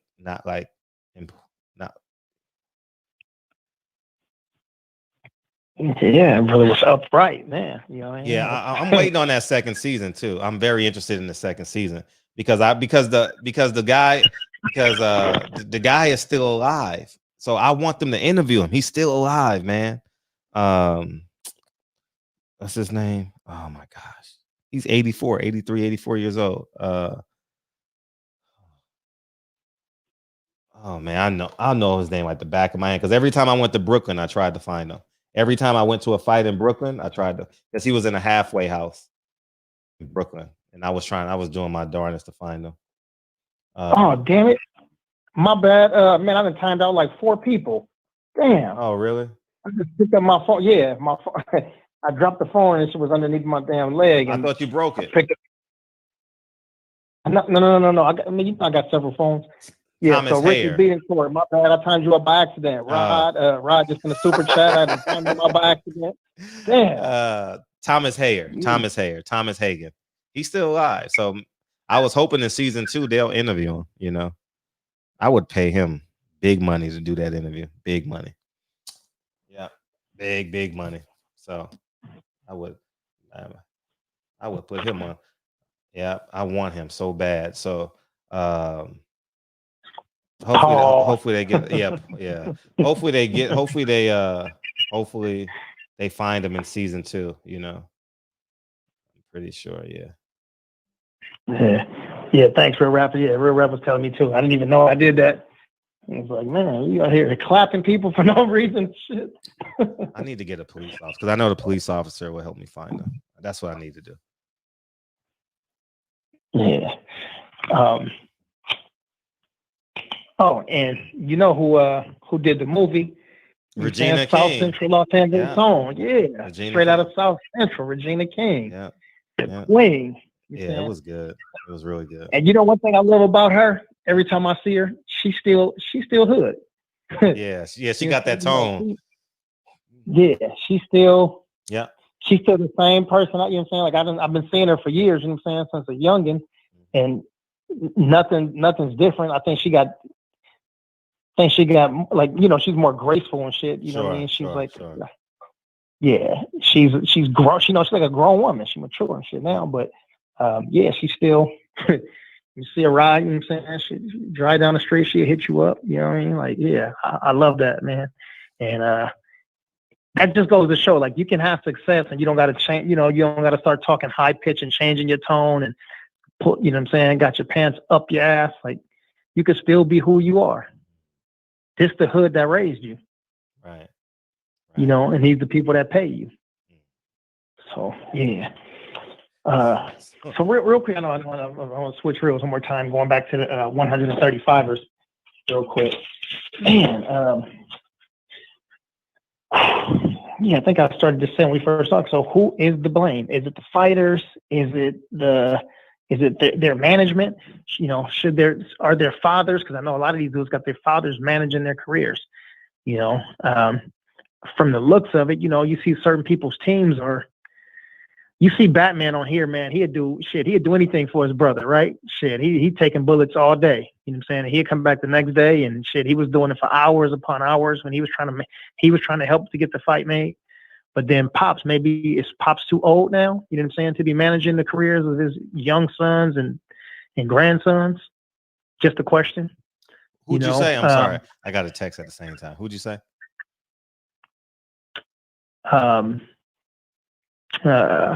Gary Russell Jr. Oh, well, if his pops has well, I mean, shit. No, I'm not talking about specifically. Let me clear this shit up because I'm not attacking him. I'm saying, are the fathers, you know, should the fathers be the managers of these dudes right now? You know, because obviously, that's a good question because I don't think they're not astute on managing, right? They're astute on being a father, right? Like I said, some people are though. You know what I mean? Like you can take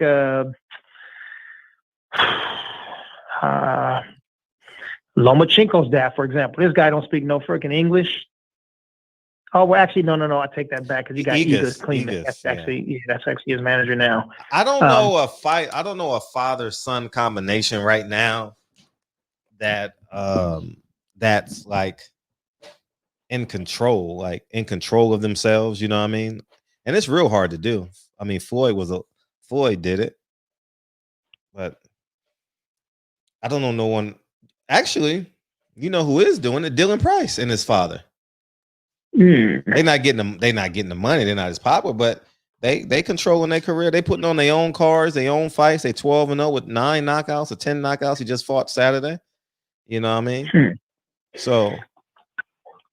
Yeah. I think Bill is doing it. I think Bill is doing the best that he can, and I don't think there's much more that sometimes that these dudes can do unless they start to make concessions and just start taking less money. No, I think the next contract he'll understand more. You know, I think it was his first contract.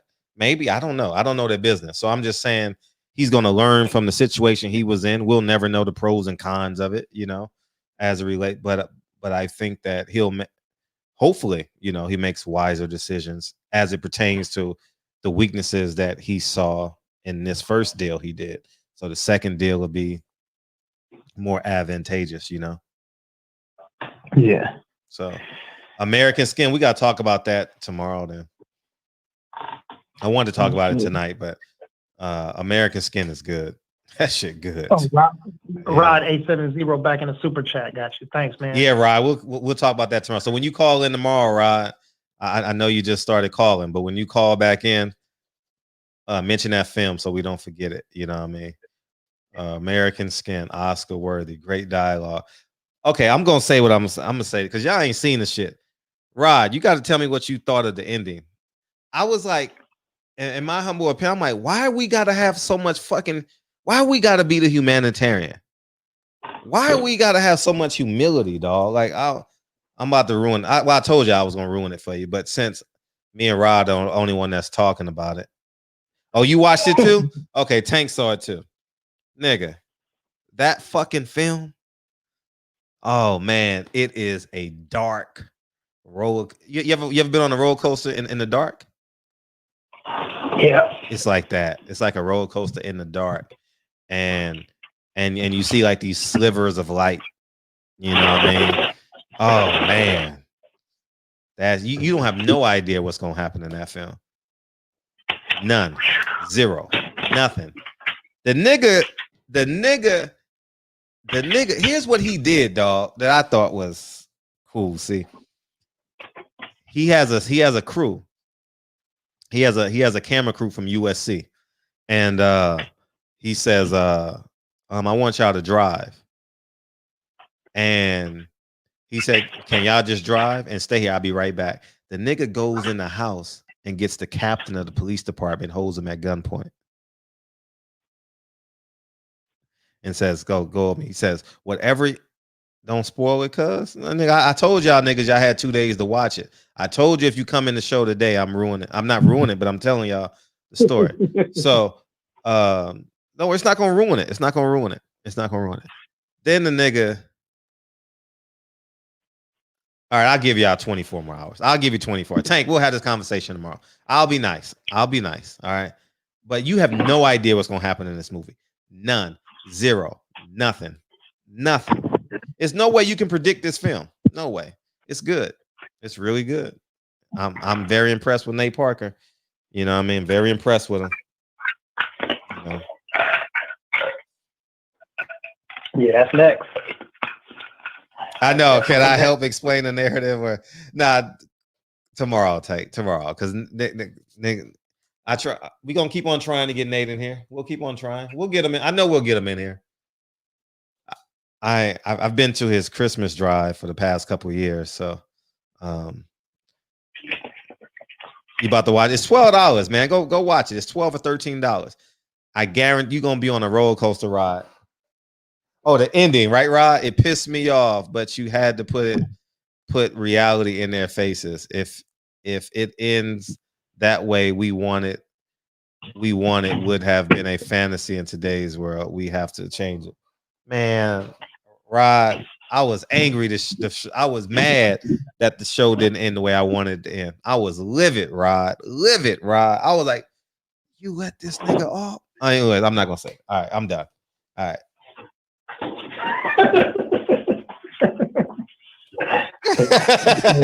All right.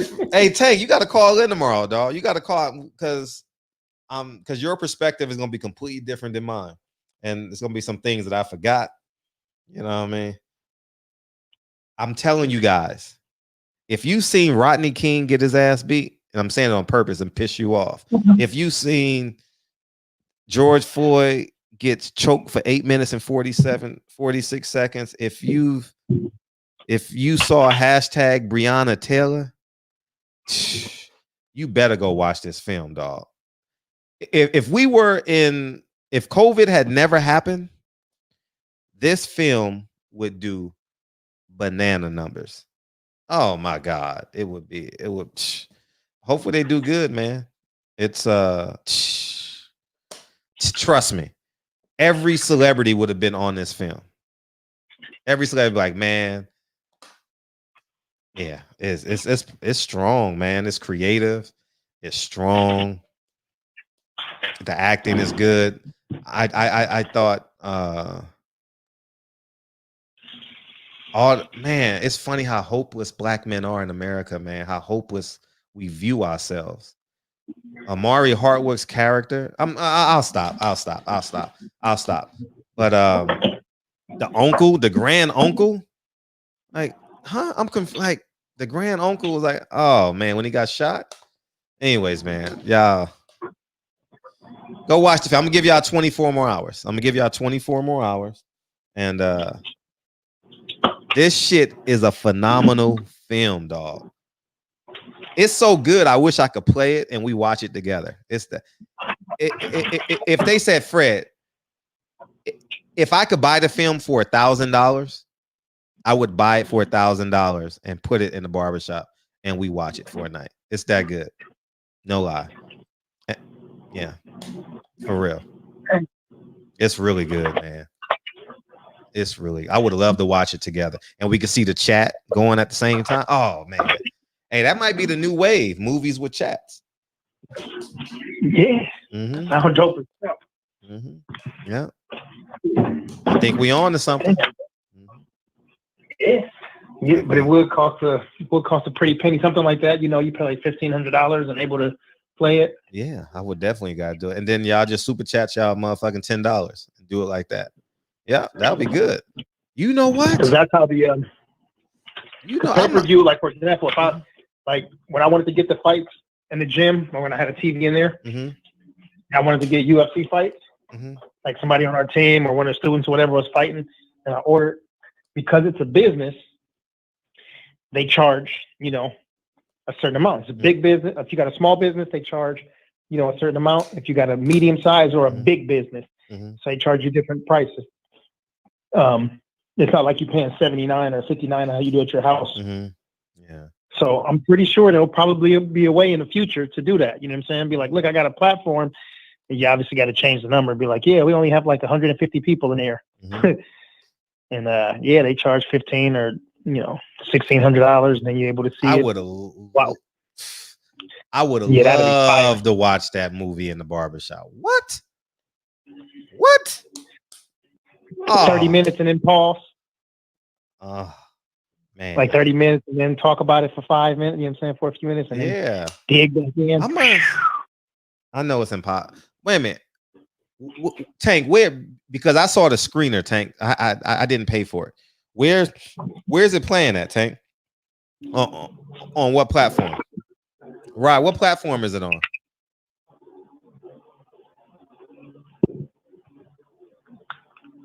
Yeah, we gotta have this conversation. That shit might be a 2-day conversation for real. That shit good, man. Apple, Amazon. Oh my God, that shit is sheesh. Man, it's definitely Nate Parker should, man. BET better give him an award for that movie. To have the courage to write it. For sure. And these brothers got some skills, man. Him, Jordan Peele, these dudes doing some good movies, man. It's on Amazon Prime, but you just got to buy it. It's on a pay-per-view, right? At the bottom. Okay.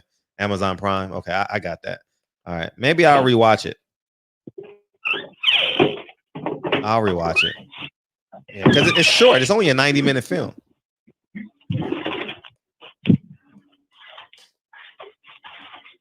Dope. Film is spectacular. Anyways, Nick, you ready to get out of here? Yep. All right. I'm gonna run through the brothers and sisters, give them some love, get up out of here, light my candles real quick. Hold on, Tank. Hold on, Rod. We'll get there tomorrow. Yeah, Nate Parker played Nat Turner. Yeah, that's him. Okay. God, I wish we could watch that film together. All right, let's see. Let's run through this. All right. Shout out to my brother from the 909, Southern California zone. My brother Aon Jack in the building. My cousin Trap Lord in the building too. What do you say? He said I got Prime already. Still got to pay. I think so. You got to pay, right, Fred? It's Amazon and then Amazon Prime, correct? Yeah. Okay. It's 12 or Cool. $13.99. Yeah. Yeah. Rod 870. Where Rod from? Rod, where you from? Texas. Is that Rod the one that sound like Killer Mike?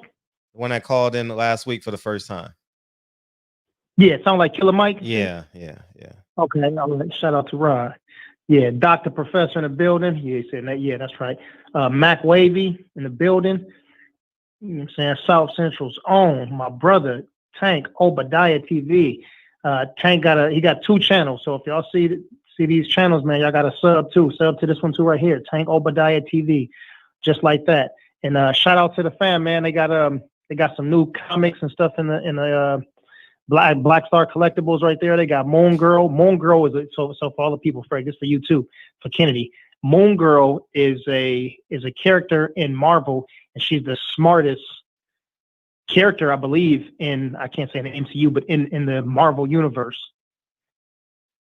So how odd is that for them? Not just to make a black person, but a woman and a little kid on top of that. You know what I'm saying? So she's the smartest person. So yeah, that's a dope character right there though too. She's even smarter than Shuri, which is Black Panther's little sister, and she's like the 4th smartest person in the world, according to the comics. So yeah, that's a good character though. So for everybody who's got a black niece or daughter or granddaughter, you know what I mean? If y'all get little comics and figurines like that, that's a real good person to get too. So anyway, my brother G Brown straight out to town too. What up with you? Let's see who else we got in there. Got Warren Richards in the building. Yeah. Came in late, but always here. Dave Jack. Appreciate you, Giandra. Appreciate you. She gave me that. Tomorrow I'm gonna call and see if I can. Maybe they'll charge me like $500. I don't know, but it'll be worth it for them, right? I don't know. Yeah.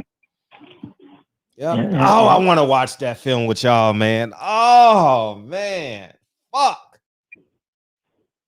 Yeah.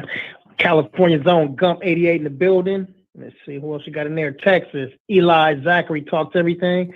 What's up to my brother Eli? Let's see. E1K. E1K, where you from? Oh, he got the Malcolm. I see the Malcolm right there too on his little what they call that? What they call the little picture on the side? Avatar. There you go.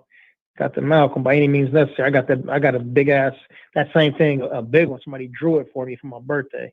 A chick got it for me, across my whole wall. Yeah. My brother Hustler Slim, Mr. Tennessee himself, better believe it. Let's see. Yeah, Jay Dixon. Okay, I see you right there, Jay Dixon. We got Rod. My cousin, also Arrogant Lando in the building. He said that ending was bullshit. Yeah. Man, I was livid, man. I wanted to shake something, man. I was livid, dog. I'm like, nigga, man. Oh man. I'm gonna go to the shooting range tomorrow, man. I don't know. My brother P Good. P Good, we still need the link for your niece's for her tea stuff so we can keep putting it in the chat, man. I'm saying the family growing. Let's see. Sogi Azul. Omar check the cokehead Johnson. Oh, come on, homie. We don't do that, man. What happened? Don't do that. No, he's talking crazy about Omar cokehead and shit. Oh, okay. I don't know. Yeah. People like to get caught up in the, who's the best, who's not. Like, and Reggie says this shit a lot. He's like, man, why we got to compare to black, right, athletes or whatever? Why we can't just like both of them? Right. Like, why we can't like Earl Spence and we like Terrence Crawford? Why we can't like Deontay Wilder and Anthony Joshua? Like, we should be able to. Right. You know what I'm saying? Right. Now, of course, Bud do some weird shit and AJ is a weirdo, but outside of that, if they were both. Is Reggie a weirdo? So Reggie, shit, maybe on Tuesdays or something. I don't know. And we got to get this film, man. We got to get this film. I want to see if we can do something like that, man. Oh, that would be so dope, man. But then they will probably say, like, you get some ad people, man. But hey, I don't know. Maybe they'll do it. Maybe they need a push, Yeah. So I put a link in the bottom of the chat right there. So this will give y'all the first half of the movie. So hit that link right there. Hell and subscribe. yeah, Tank. I want to beat his man. Man, listen. Man, listen, dog. That little man, I want to, man. Tank, I want to beat, man. Both them cops pissed me the fuck off. Both of them. Man. Play the song, Fred. Oh man, you almost had to jump up like had to jump up like she was knocking at the door and I was falling asleep, nigga. You know what I mean? Oh shit, she here, nigga.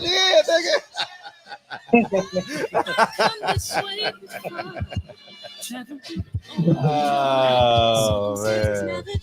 Damn. Man. I want the man, Tank. Man, you have no idea. Fucking arrogant ass cop, man. Arrogant. What's up, Taiwan Berry Hill, man? Where you been, man? D-Bevel the Taiwan Berry Hill in the building. D-Bevel the friend. For that UFC card was fire. I wish y'all niggas would have told me UFC was free. Shit, I would have watched it. For real. I was riding bikes with Lincoln. Yeah. Saturday at 12 o'clock. I was wide open.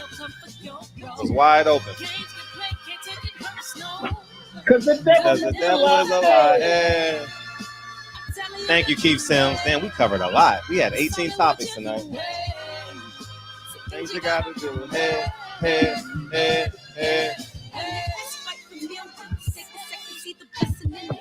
When much expected, much is given. People Hernandez, what's up? What's up? What's up? Lauren Bevel said, what's up? D Bevel. Is that... She talking to her brother in the chat. Yeah, I ain't got each other. Looking at the chat. Yeah, I ain't got each other's number. I give it to you, Lauren. I'll give you his number. Give me a minute.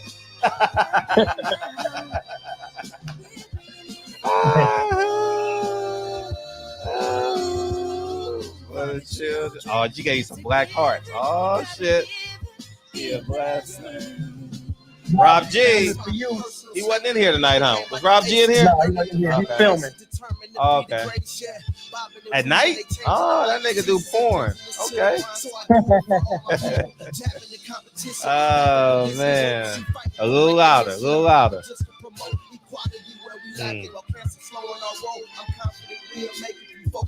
So you got all right. Lauren Bevel and Real Rap gonna be building offline tomorrow. They build it. Oh shit. Hey, L Boogie, don't do it. Reconsider. hey, I gotta make that a intro. Don't do it. Reconsider. Oh man. Last time, y'all. And tomorrow, I'm telling you the truth. Hey, it's all in what you do. Hey, tomorrow's guest, y'all. Hey, get your popcorn. Be popcorn ready, man. We in this son of a bitch, man. Appreciate y'all, man. And Reggie Owens. Reggie Owens going live. Reggie Owens going some live. Stop blocking, Fred. It's not nice. Nah, you block yourself, nigga. You block yourself. You play center, guard, left tackle. You do it all. All right, man. I love you, man. All right, bro. All right, see you tomorrow.